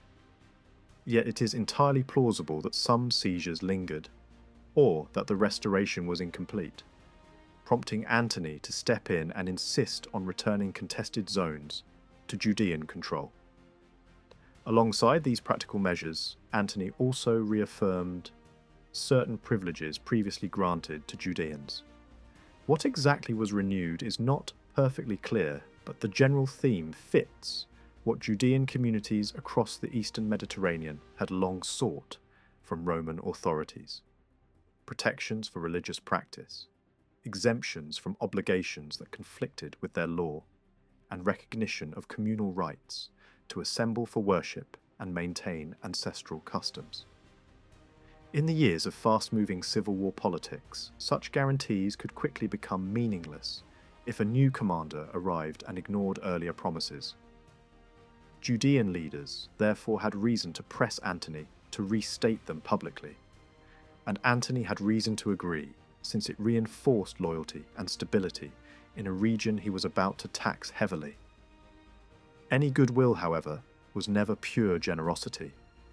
It was strategy. Antony still needed money, and he still needed the East to remain governable. Judaea benefited from the releases and restorations, but it would soon face the familiar reality that Roman friendship often came with crushing demands.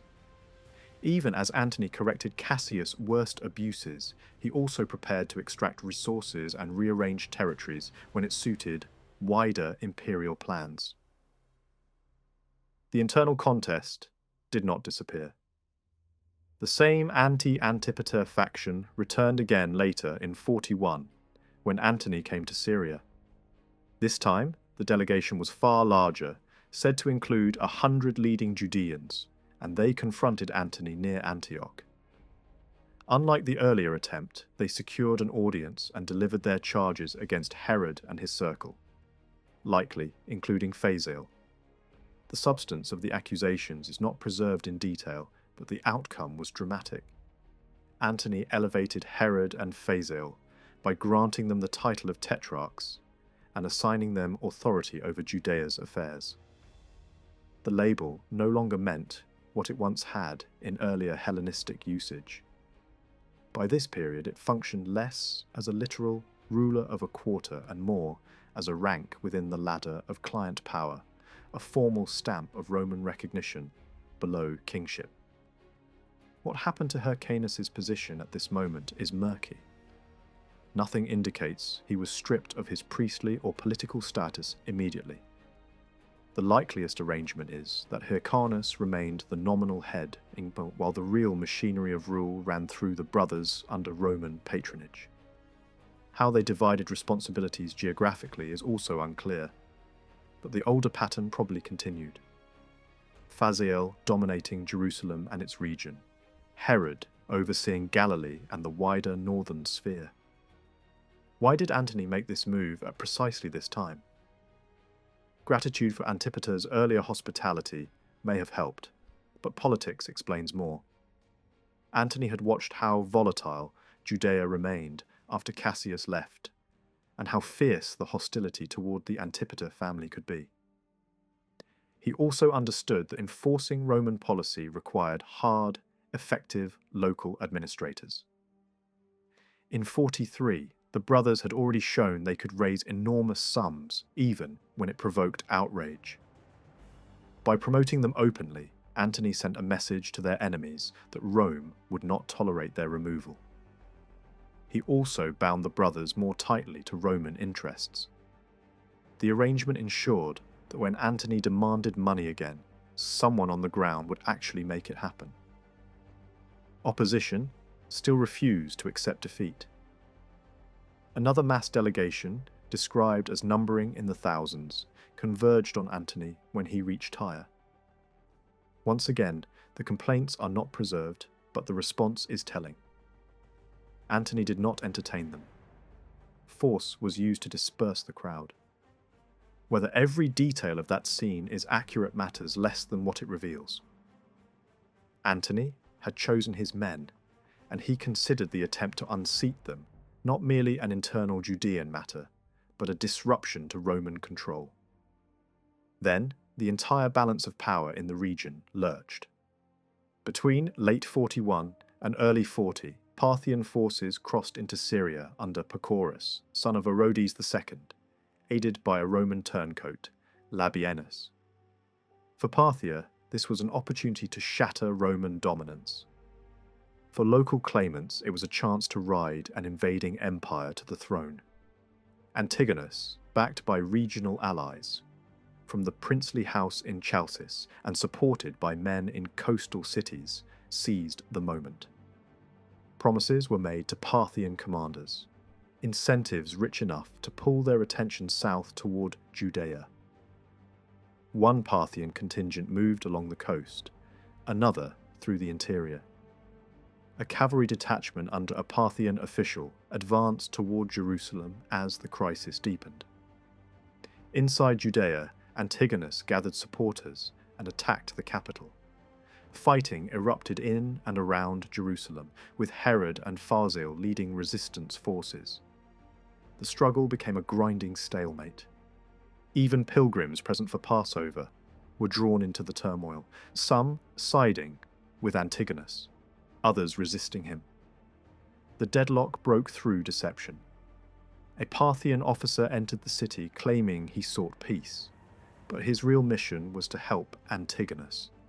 Phasael, either trusting too much or misled by diplomatic theatre, agreed to travel with Hyrcanus to negotiate with the Parthian satrap camped in the north. Herod warned against the move, sensing a trap. The warning proved correct. After an initial show of cordiality and gifts, Hyrcanus and Phasael were seized and put in chains.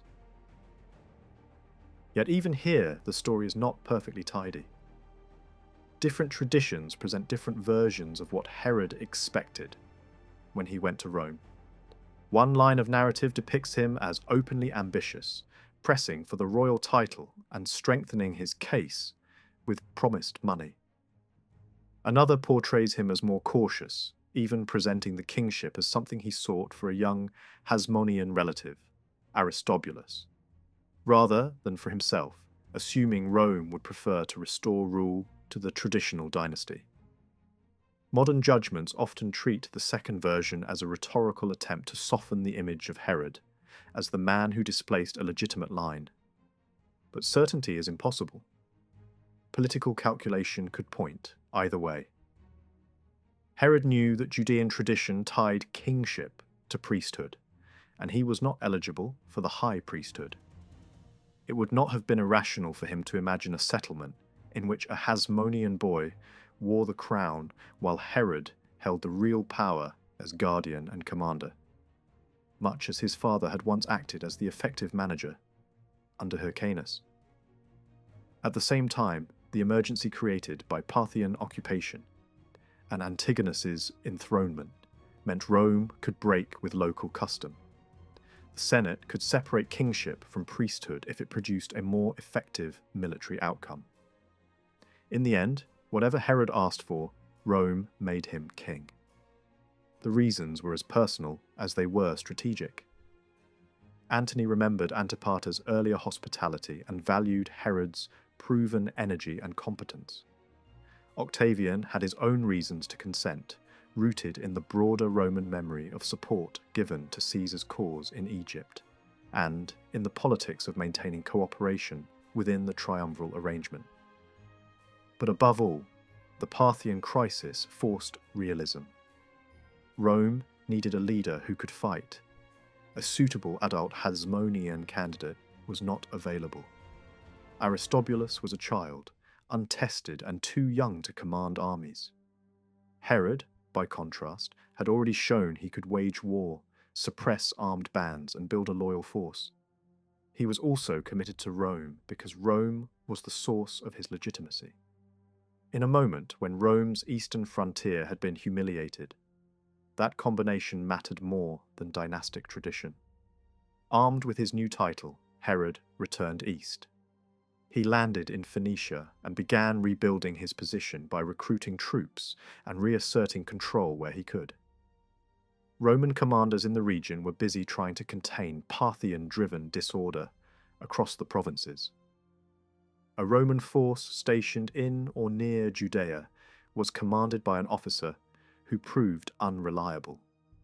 Herod advanced through Galilee, secured much of it, and then moved to rescue his family, still holding out at Masada.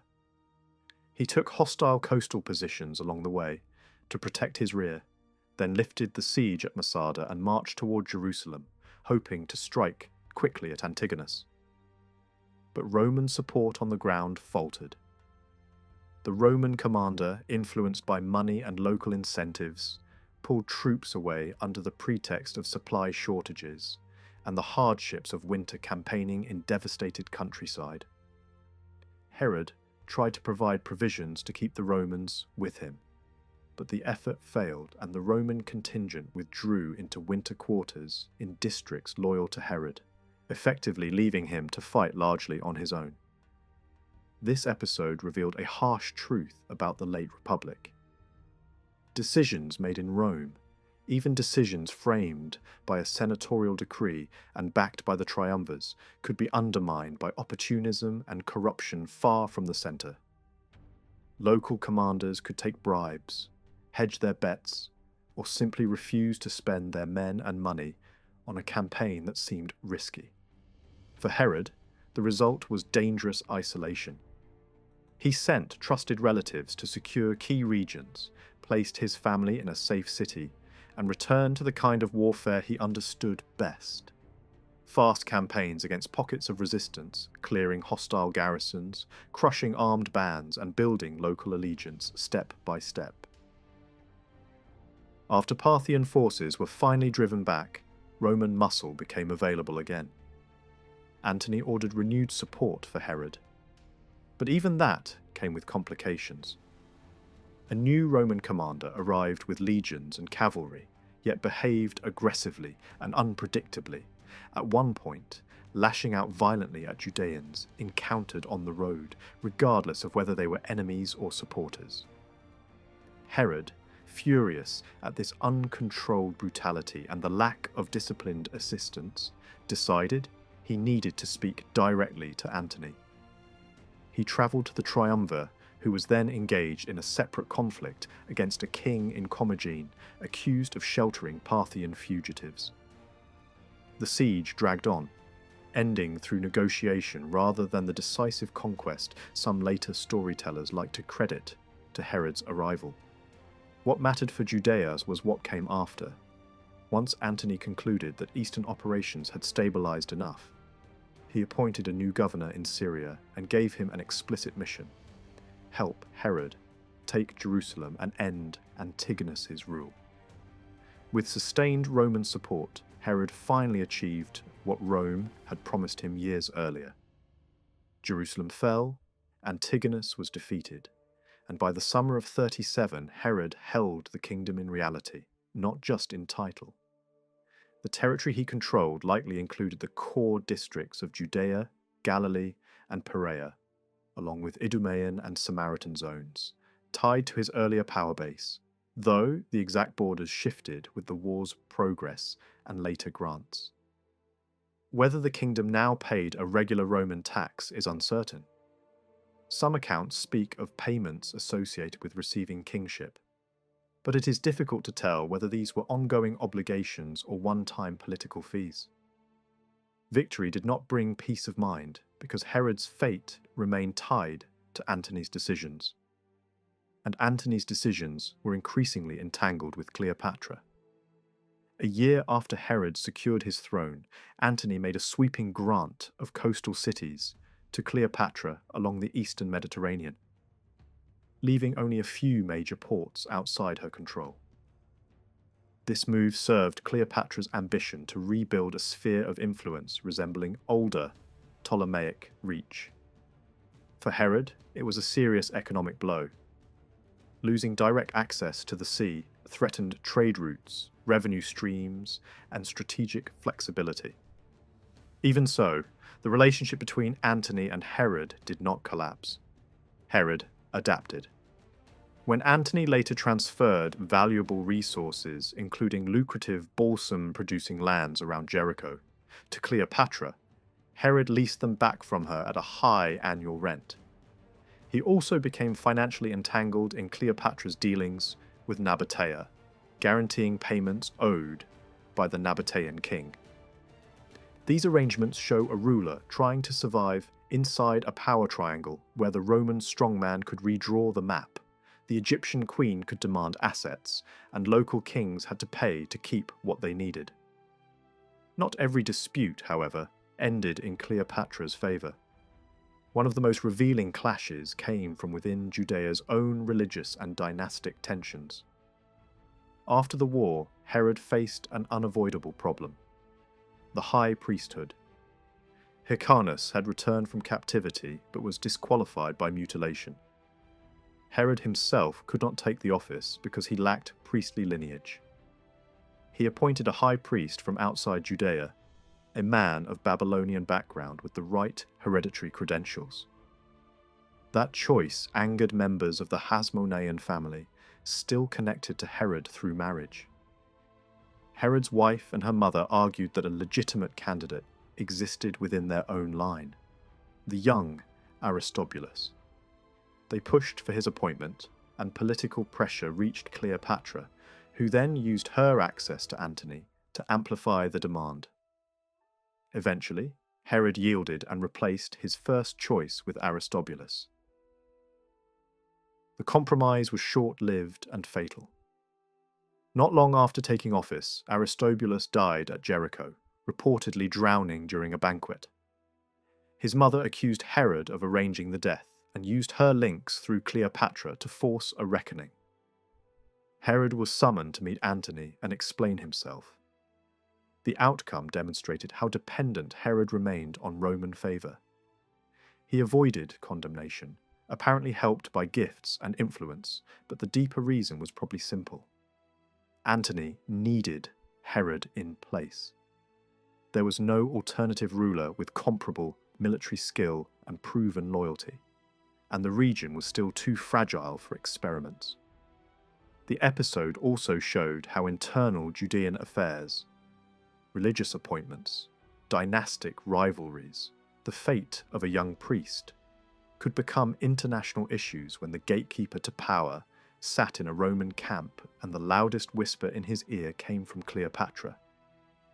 This was the world Herod inhabited from the moment Rome made him. Judea's leaders maneuvered, factions petitioned, rivals plotted, and outside empires invaded. But the decisive choices were repeatedly shaped by Roman needs and Roman power. Loyalty was rewarded when it served extraction and stability. Privileges were granted when they kept communities calm. Titles were bestowed when Rome needed a dependable instrument against a threatening rival. And even after a king took his throne by force of arms, he remained vulnerable to the verdict of the Roman strongman who had placed the crown on his head. After Herod was cleared of suspicion in the mid-30s BC, the political relationship between Rome and Judea fades into uncertainty for several years. The surviving evidence is thin, and only when the rivalry between Mark Antony and Octavian erupted into open war does the picture become clearer again. Herod had benefited greatly from his alliance with Antony, and appears to have intended to send troops to support him in the coming conflict. Yet this plan never materialized. Cleopatra, whose influence over Antony was decisive in Eastern affairs, advised against accepting Herod's military assistance. Instead, Antony ordered Herod to wage war against the Nabataean king. Ancient accounts suggest that Cleopatra hoped to enlarge her own sphere of control through this maneuver. If Herod defeated the Nabataeans, she might gain influence in Arabia. If he failed, Judea itself could become vulnerable. But ambition alone does not fully explain the situation.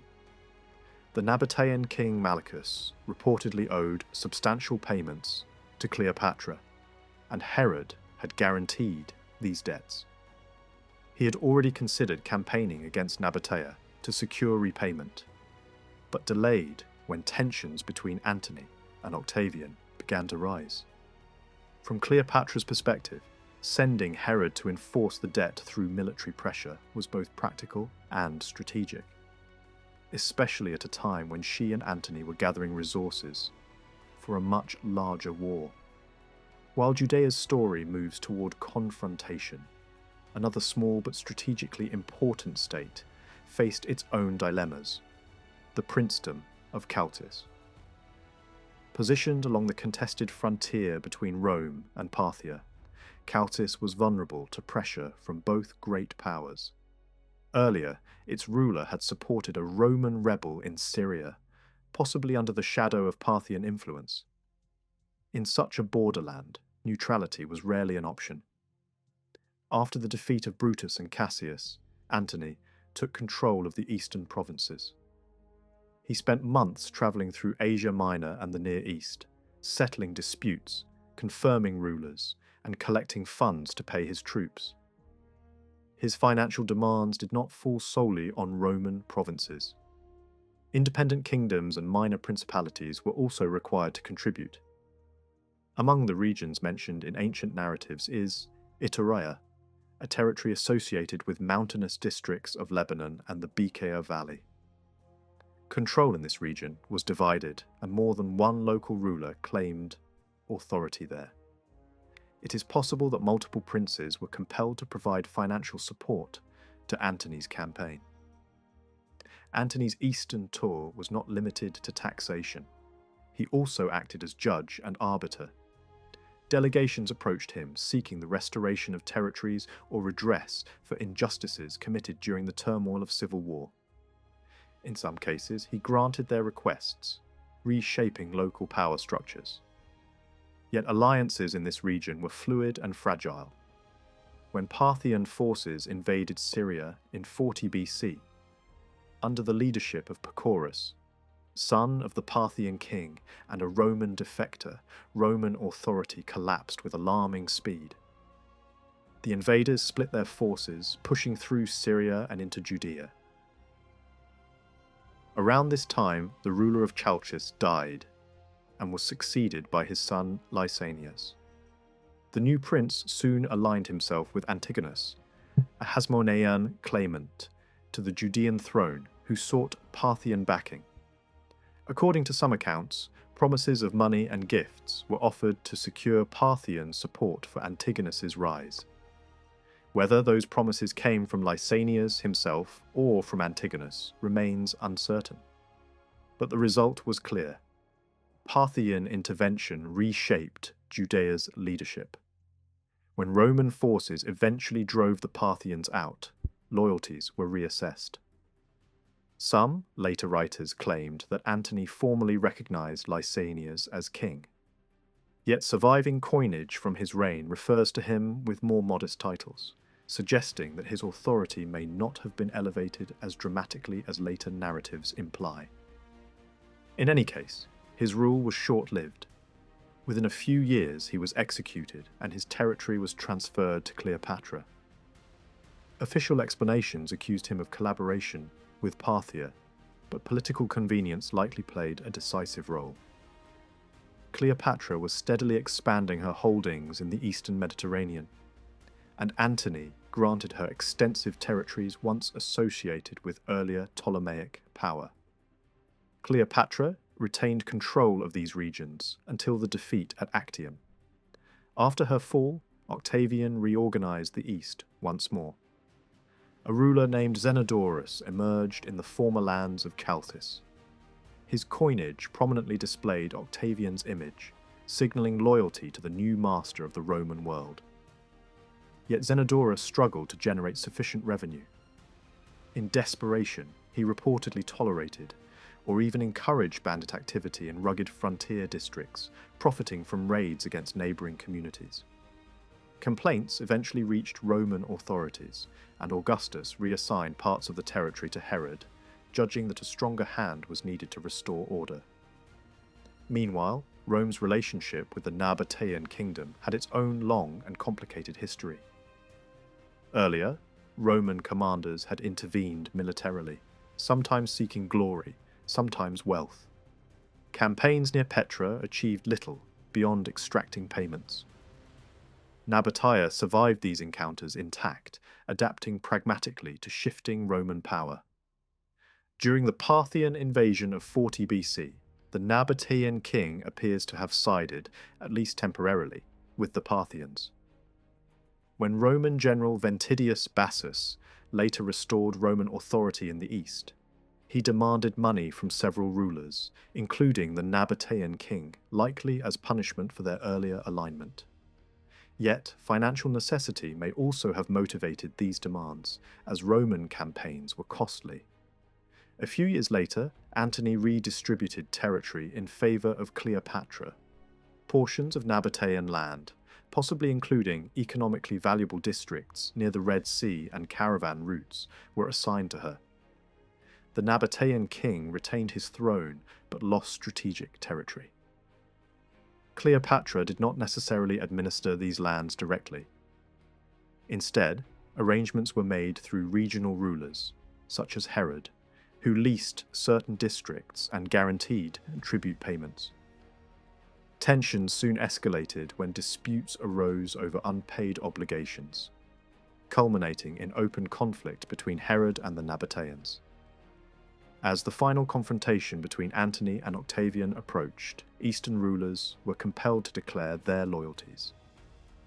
When the decisive battle took place at Actium in 31 BC, auxiliary forces from many client kingdoms stood alongside Antony. Among them, according to one tradition, were troops sent by the Nabataean king. This is striking, given that he was simultaneously engaged in conflict with Herod. Yet in a world dominated by Roman civil war, survival often required outward displays of loyalty, even amid regional hostilities. Pompey's settlement in the Near East changed Armenia's trajectory almost overnight. For decades, Tigranes II had pushed Armenian power far beyond its traditional borders. claiming lands across the region after taking the throne in the 90s BC.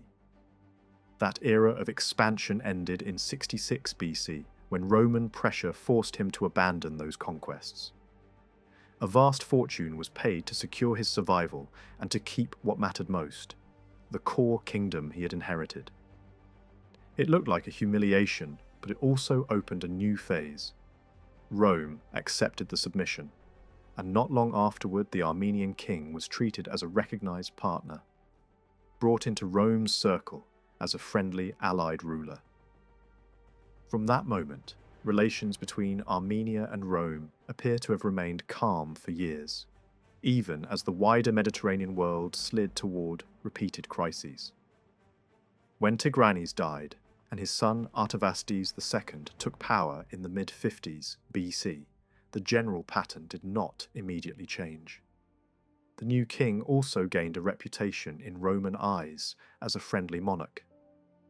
Then came the moment that tested every border kingdom between Rome and Parthia. Crassus prepared his invasion of the Parthian Empire. Artavasdes urged him to attack through Armenia, a route that would avoid the most dangerous open plains where Parthian cavalry could destroy a Roman army. He even offered major reinforcements, thousands of horsemen and tens of thousands of infantry. Crassus chose another path anyway, marching through Mesopotamia. Even so, he seems to have expected Armenian support to reach him later. That support never came, not because Armenia suddenly lost interest, but because Parthia struck first. King Orodes invaded Armenia, making it impossible for Artavasdes to send the promised forces. After the catastrophe at Carrhae, Rome looked for someone to blame, and suspicion fell on the Armenian king. Whether that judgment was fair or not, it left a stain. Roman leaders began to watch Artavasdes closely, worried that Armenia might turn into a bridge for Parthian attacks into Anatolia. Those fears surfaced sharply a couple of years later when Parthian forces pushed across the Euphrates and threatened Syria. Roman commanders on the frontier feared an Armenian strike through Cappadocia into Roman-controlled lands. Yet no such invasion happened. Artavasdes stayed cautious and kept his distance. Whether that restraint repaired trust is hard to tell, because the record goes quiet again. Armenia's role during the civil war years that followed is difficult to trace, and only occasional hints suggest that Armenians may have served on one Roman side or another. For more than a decade, the relationship remains frustratingly unclear. The story comes back into focus after Rome regained control of Syria in the late 30s BC. Parthia's invasion had been beaten back, but the region was not at peace. Rome moved to reassert authority and to punish those seen as collaborators, rebels, or threats. A number of rulers were pressured, attacked, or replaced. In that atmosphere, attention shifted toward the northern frontier.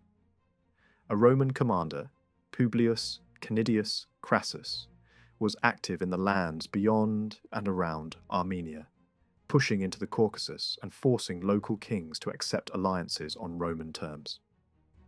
He defeated the Iberians and then moved into neighbouring Albania, overcoming its ruler as well.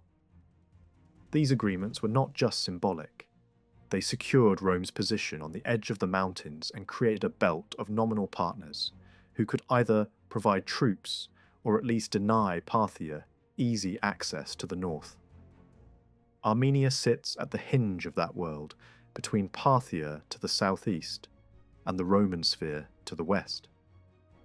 It would have been extremely difficult for any Armenian king to remain fully loyal to Rome when Parthian armies had just swept through Syria and parts of Asia Minor.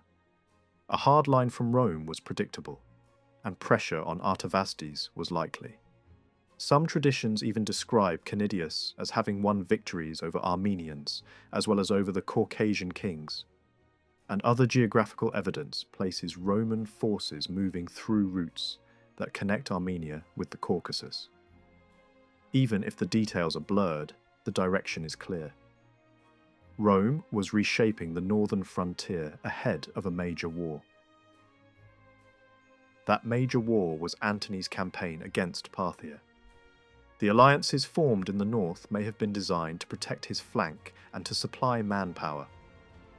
Ancient descriptions of Antony's army list large bodies of cavalry from distant regions and sizable numbers of allied troops whose exact origins are not always specified. Within that coalition, Armenia stood out. Artavasdes provided a meaningful contingent, and he was treated as the most important of the allied kings in the campaign's early phase. Beyond troops, Armenia offered something else that mattered just as much: local knowledge. The Armenian king could guide Roman decision-making in a landscape where roads, rivers, passes, and supply lines determined survival. At the heart of the campaign, Antony chose a route meant to avoid the trap that had destroyed Crassus. Instead of plunging straight into Mesopotamia's open ground, he took a longer path through the northern regions, moving from the Euphrates crossing zone into Armenian territory and then toward Media Atropatene. One key figure in this decision was the Armenian king himself. He and the ruler of Media Atropatene were enemies, and he encouraged Antony to strike in that direction. There were political stakes behind this advice. Media Atropatene had once been part of a greater Armenian sphere during the Age of Conquest. An Armenian royal ideology still carried echoes of those earlier ambitions. A successful Roman victory might allow Armenia to regain influence or territory at its neighbours' expense. The campaign did not unfold as Antony hoped. As Roman forces advanced, Parthian resistance and harsh conditions took their toll. Siege machinery was vital for taking fortified centres, and a portion of Antony's heavy equipment was left behind under guard while the main army pushed forward. Parthian forces struck, destroying those engines. Around the same time, Artavasdes withdrew his troops and returned to Armenia. Ancient writers later criticized this retreat and painted it as betrayal. But a more practical logic is visible beneath the moral judgment. Artavasdes had seen what happened when Armenia leaned too far toward Rome. In the earlier war, Parthia had invaded Armenia to prevent it from helping Rome. In 36 BC, he had no reason to believe Parthia would hesitate to do the same again. If Antony's campaign failed, Armenia would be the first target for punishment. Pulling back could be understood as a defensive move to keep the kingdom alive, rather than a dramatic change of allegiance. For Antony, however, the withdrawal poisoned the relationship. After the Parthian campaign faltered, he began thinking about revenge. Plans were made to seize the Armenian king, and preparations were advanced enough that an invasion seemed possible. Then Antony's personal and political situation shifted, and the move was delayed. The next year he tried a different approach, a trap disguised as diplomacy. He opened negotiations that appeared to offer a royal marriage between the Armenian dynasty and his own household. Such marriages were a standard tool in the Eastern Mediterranean, used to create alliances and to signal status. A match with Antony's line, linked to Cleopatra's prestige, could have been presented as a major honour. The offer also had another purpose: to draw Artavasdes into a vulnerable position. The Armenian king did not walk into the trap easily. When he hesitated and suspected deception, Antony escalated. He advanced toward Armenia and moved quickly toward the capital. Through deception and pressure, he managed to seize Artavasdes and take him as a prisoner. The capture was not treated as a quiet act of statecraft.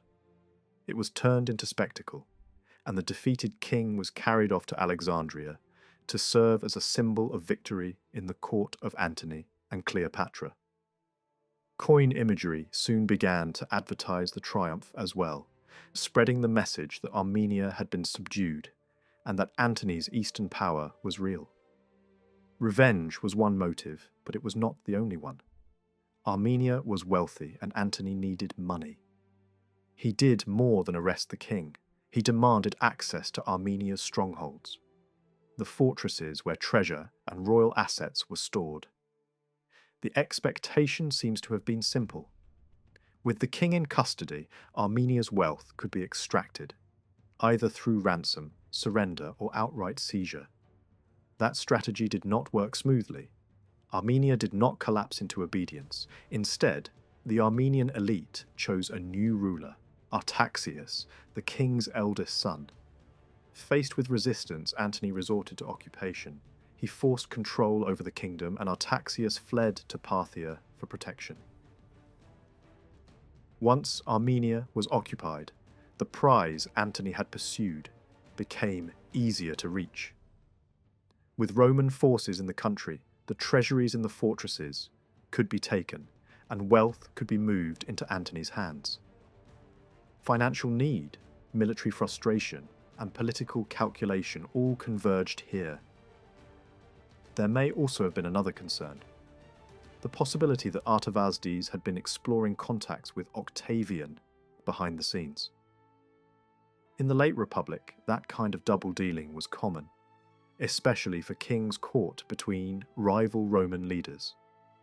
For Antony, any hint that Armenia might lean toward his enemy would have been intolerable.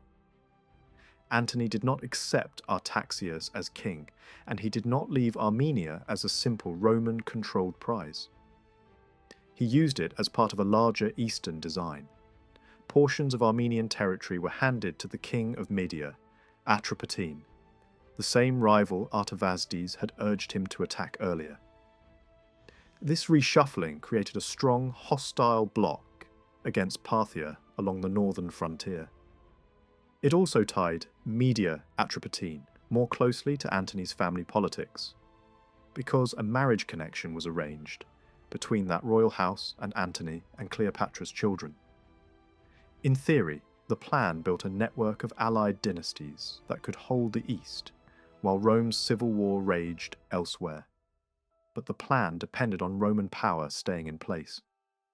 As Antony's showdown with Octavian approached, he pulled forces away to prepare for the decisive conflict in the west. Once Roman troops were withdrawn, the eastern balance shifted immediately. Artaxias, backed by Parthia and driven by the need to reclaim his father's kingdom, returned from exile. He struck quickly, defeated the Atropatenian ruler who had been installed in the reshuffle, and regained the territory. The reversal demonstrated a harsh truth. In this era, Armenia's fate was rarely decided by its own strength alone.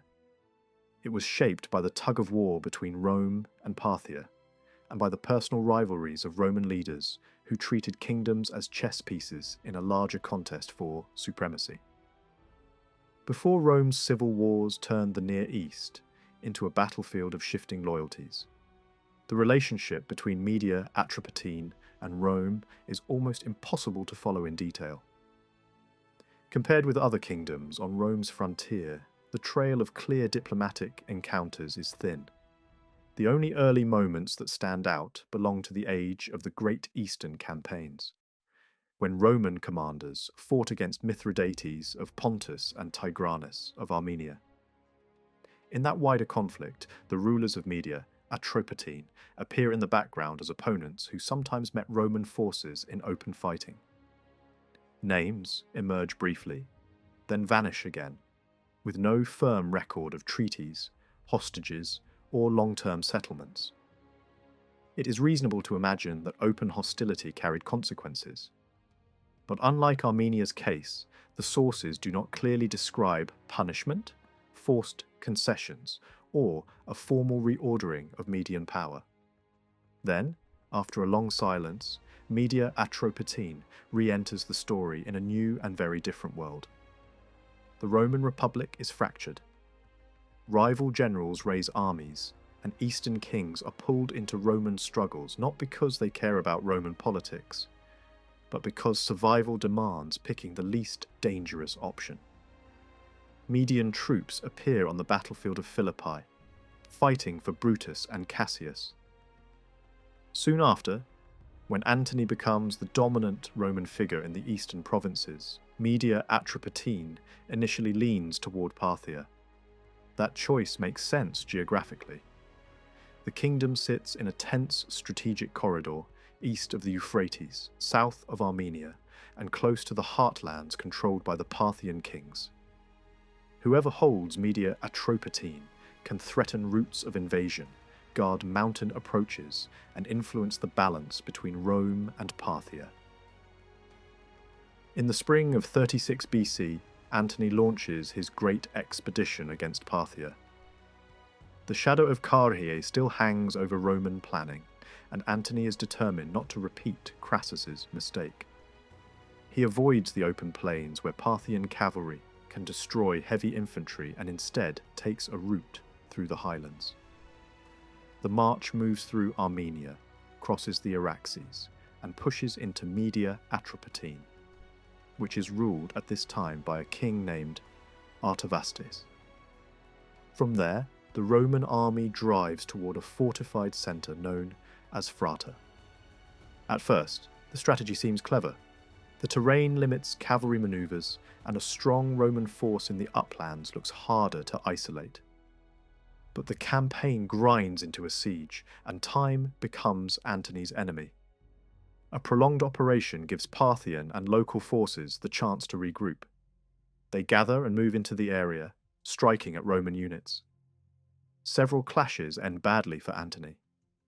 Losses mount, morale slips, and the campaign becomes a costly struggle rather than a decisive conquest. In the end, Antony is forced to retreat back toward Armenia, leaving the expedition marked by bloodshed and disappointment. Roughly a third of the force is said to be lost in the broader disaster, and the political damage is real. An aura of inevitability that Antony wanted to project in the east is badly shaken. Exactly how much the Atropatenian king contributed to these defeats is not fully visible, because the sources do not describe his battlefield role in a precise way. What is clear is that the aftermath of victory creates tension among the winners. A quarrel breaks out between the Parthian king and Artavasdes of Media Atropatene over spoils and compensation. The Atropatenian ruler feels cheated and humiliated. At the same time, he holds a separate grudge against Armenia, convinced that Armenia's choices opened the door to Roman invasion and put his own kingdom at risk. Out of anger and calculation, he shifts course. Instead of remaining tied to Parthia, he sends word to Antony seeking friendship and an alliance. Antony, wounded by defeat but still hungry for leverage, listens. A treaty is arranged through a regional intermediary, and a formal reconciliation follows. The exact terms are not spelled out in surviving accounts, but the logic of the moment points in a clear direction. Antony wants a foothold beyond the Euphrates and a partner near Parthia's borders. Artavasdes wants protection against Parthia and an opportunity to settle scores with Armenia. An agreement that includes mutual assistance is the natural outcome. It is also plausible that the two men talk about a future strike against Parthia, because Artavasdes is described as promising cooperation in such a war. Whether those promises were sincere or strategic does not matter as much as the effect. Media Atropatene becomes a key piece in Antony's eastern plans. The next year, politics interrupts warfare. Octavia's arrival in the east pushes Antony to delay an Armenian campaign that had been forming. The postponement changes the schedule, but it does not seem to break the growing connection with the Atropatenian king. When Antony finally moves against Armenia in 34, the details of how Media Atropatene participates are not fully preserved. What survives is the broader meaning. The relationship between Antony and Artavasdes remains strong, and Antony begins to bind it with dynastic politics. After Antony captures the Armenian king and imposes control, he deepens the partnership with Media Atropatene by arranging a marriage alliance. His son Alexander Helios is betrothed to Iotape, the daughter of Artavasdes. This is not romance. It is strategy. Antony is trying to build an eastern framework that will outlast marching armies. By tying his household to a ruler positioned near Parthia, he hopes to plant influence in a kingdom that Rome does not directly administer and to create a corridor of friendly regimes that can anchor a new order. Even so, the arrangement does not immediately replace the Atropatenian king, or turn the region into a Roman province. Artavasdes stays on his throne. The status quo remains, but it is now surrounded by promises and obligations. In 33 BC, Antony returns to Media Atropatene and opens new negotiations. By this point, the Roman world is sliding toward open conflict between Antony and Octavian, and everyone on the frontier understands what that means. A new agreement takes shape that is openly transactional. Antony and Artavasdes pledge to help one another. Antony against Parthia, Artavasdes against Octavian. Soldiers are exchanged. Territory changes hands. The Atropatenian king receives part of Armenia, likely as a reward and a buffer zone. Antony receives Iotape so she can be raised within his sphere and eventually live as Alexander's wife. Another symbolic prize also changes hands. Military standards taken during the earlier fighting are returned, a gesture that helps Antony repair the public wound left by the Parthian campaign. A major attack on Parthia still does not materialize, but the alliance quickly proves its worth. Parthia strikes back. The Parthian king attacks Artavasdes of Media Atropatene and does so with help from Artaxias, the Armenian prince who has become king after his father's arrest and who has taken refuge under Parthian protection. The invasion puts Media Atropatene under immediate pressure. This time, the Atropatenian king is not alone. With Roman support still present, he manages to repel the attack and keep his position. It is a temporary victory, dependent on Roman muscle, but it shows what Antony wanted all along: a forward partner who can absorb Parthian aggression and keep the frontier from collapsing. Then, the larger Roman war begins to pull everything apart. As Antony prepares for the decisive struggle with Octavian, he withdraws troops from the eastern edge to concentrate resources. Once Roman support disappears, the balance shifts fast. The same enemies return and this time succeed. Artavasdes is defeated. The Armenian gains are reversed, and the region falls back under the influence of Armenia or Parthia for years. Some traditions even suggest the Atropatenian king was captured during this period, though later events imply that if he was taken, he did not remain in chains for long. The story's cruel pattern repeats. Survival depends less on local strength than on the attention and presence of Roman forces.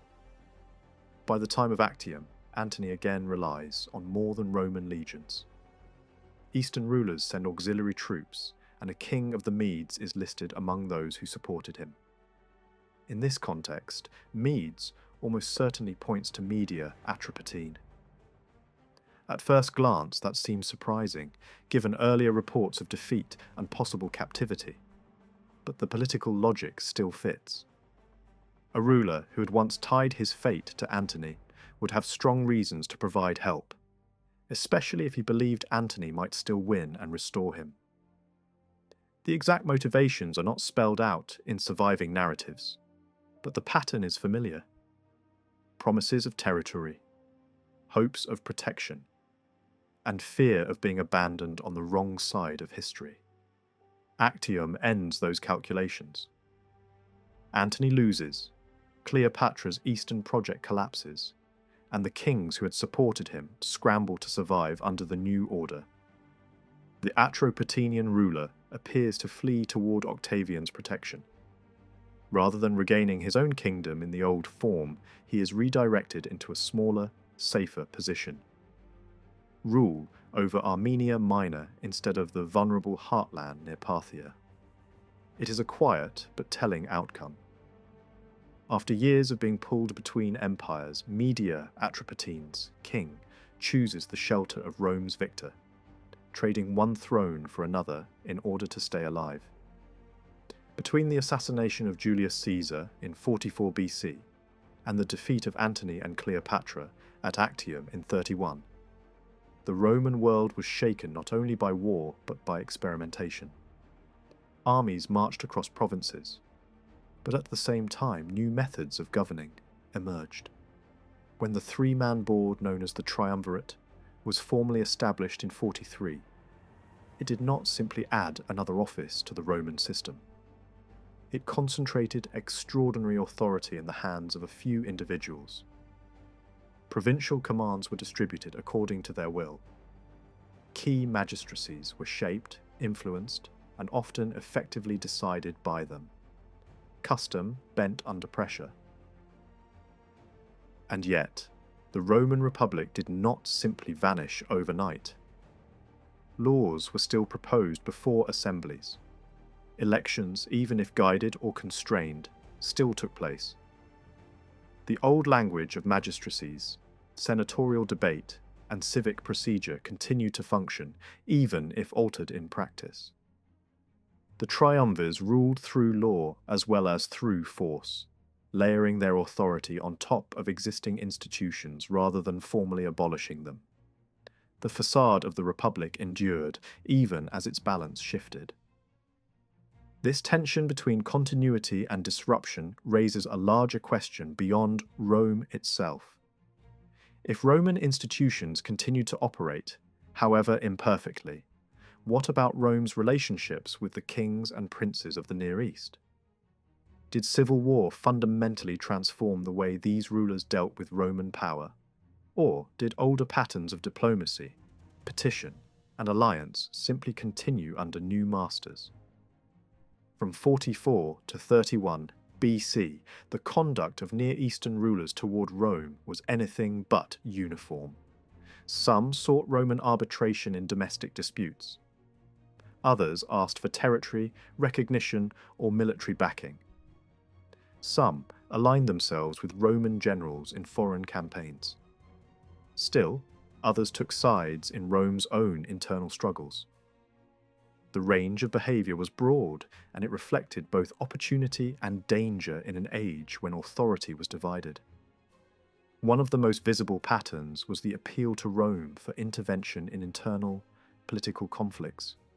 Kings, princes, and powerful aristocrats repeatedly turned to Roman officials to influence succession disputes, power struggles, and rivalries within their own realms. Such appeals were especially frequent in the years following the Battle of Philippi, when Antony moved east to reorganize provinces and secure revenue. As he travelled through Asia Minor and the Levant, embassies approached him. Among them were prominent figures from Judaea who accused Herod and his brother of dominating political life at the expense of the recognized leader, Hyrcanus. The aim of these delegations was clear. They hoped Antony would remove Herod and reshape the balance of power. Antony declined to condemn Herod. Instead, he strengthened him, formally recognizing him and his brother in positions of authority. Roman intervention did not always serve the petitioners' interests. Cleopatra offers another example of how Near Eastern rulers attempted to use Roman power to settle internal threats. In her meeting with Antony, she secured the elimination of rivals who still lingered in the shadows of earlier conflicts. Her sister Arsinoe, once raised as a competing queen during the Alexandrian War, had been spared by Caesar and sent to live in exile. Cleopatra did not forget. With Antony's cooperation, Arsinoe was removed permanently. A former official who had aided Caesar's enemies also paid with his life. In these cases, Roman authority became a tool in a personal and dynastic struggle. Not every appeal left a clear record of how Rome responded. In Judaea, when conflict arose over the appointment of a high priest, Pressure was exerted through diplomatic channels that ran from Jerusalem to Alexandria and onward to Antony. Whether a formal order was issued or whether fear of Roman displeasure was enough remains uncertain. What is certain is that Near Eastern rulers understood the weight of Roman approval or disapproval. Appeals to Rome were not limited to disputes among elites. Some petitions concerned the very crown itself. There were moments when candidates for kingship sought Roman endorsement, believing that recognition from Rome would secure their claim at home. The idea that Roman authority could legitimize a throne had deep roots. It did not originate with the civil wars.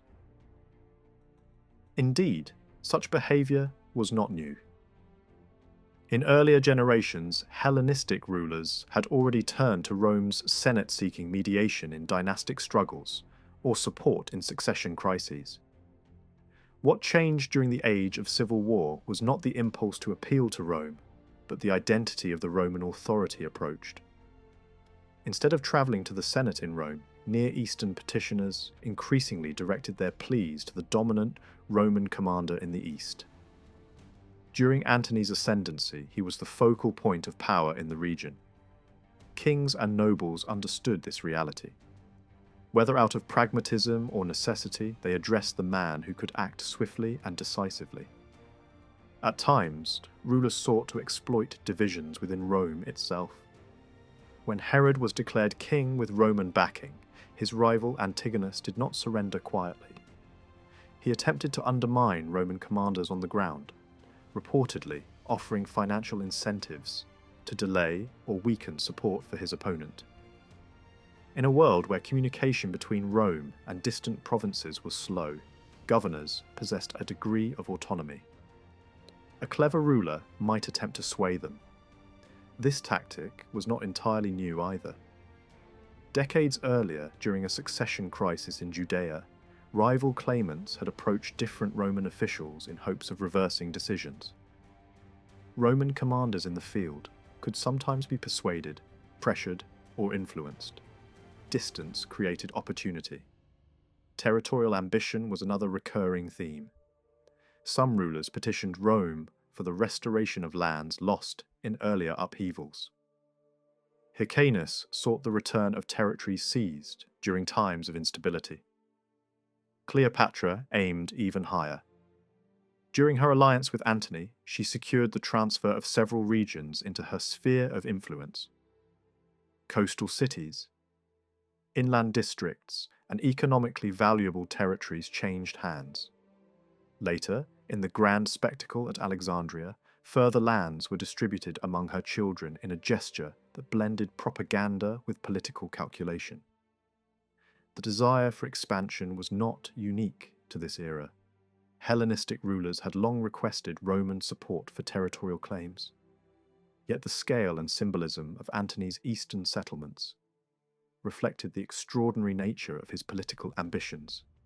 He was not merely adjusting borders, he was reshaping the map in a way that tied regional power directly to his own dynasty. Alliances against third parties also formed part of the diplomatic landscape. At one stage, the king of Media, Atropatene, entered into an agreement with Antony, promising mutual assistance. In return for support against Parthia and rival claimants, he received territorial advantages. Such defensive pacts were hardly unprecedented. In earlier centuries, kingdoms had sought Roman friendship as a shield against powerful neighbours. The logic remained the same, even if the Roman partner was now a triumvir rather than the Senate. Near Eastern rulers also became entangled in Rome's external wars. During the Parthian invasion of Syria, some aligned themselves with the invaders, whether out of calculation, coercion, or long-standing ties. Others supported Rome. When Antony launched his campaign against Parthia, he relied on regional allies for cavalry, guidance, and supplies.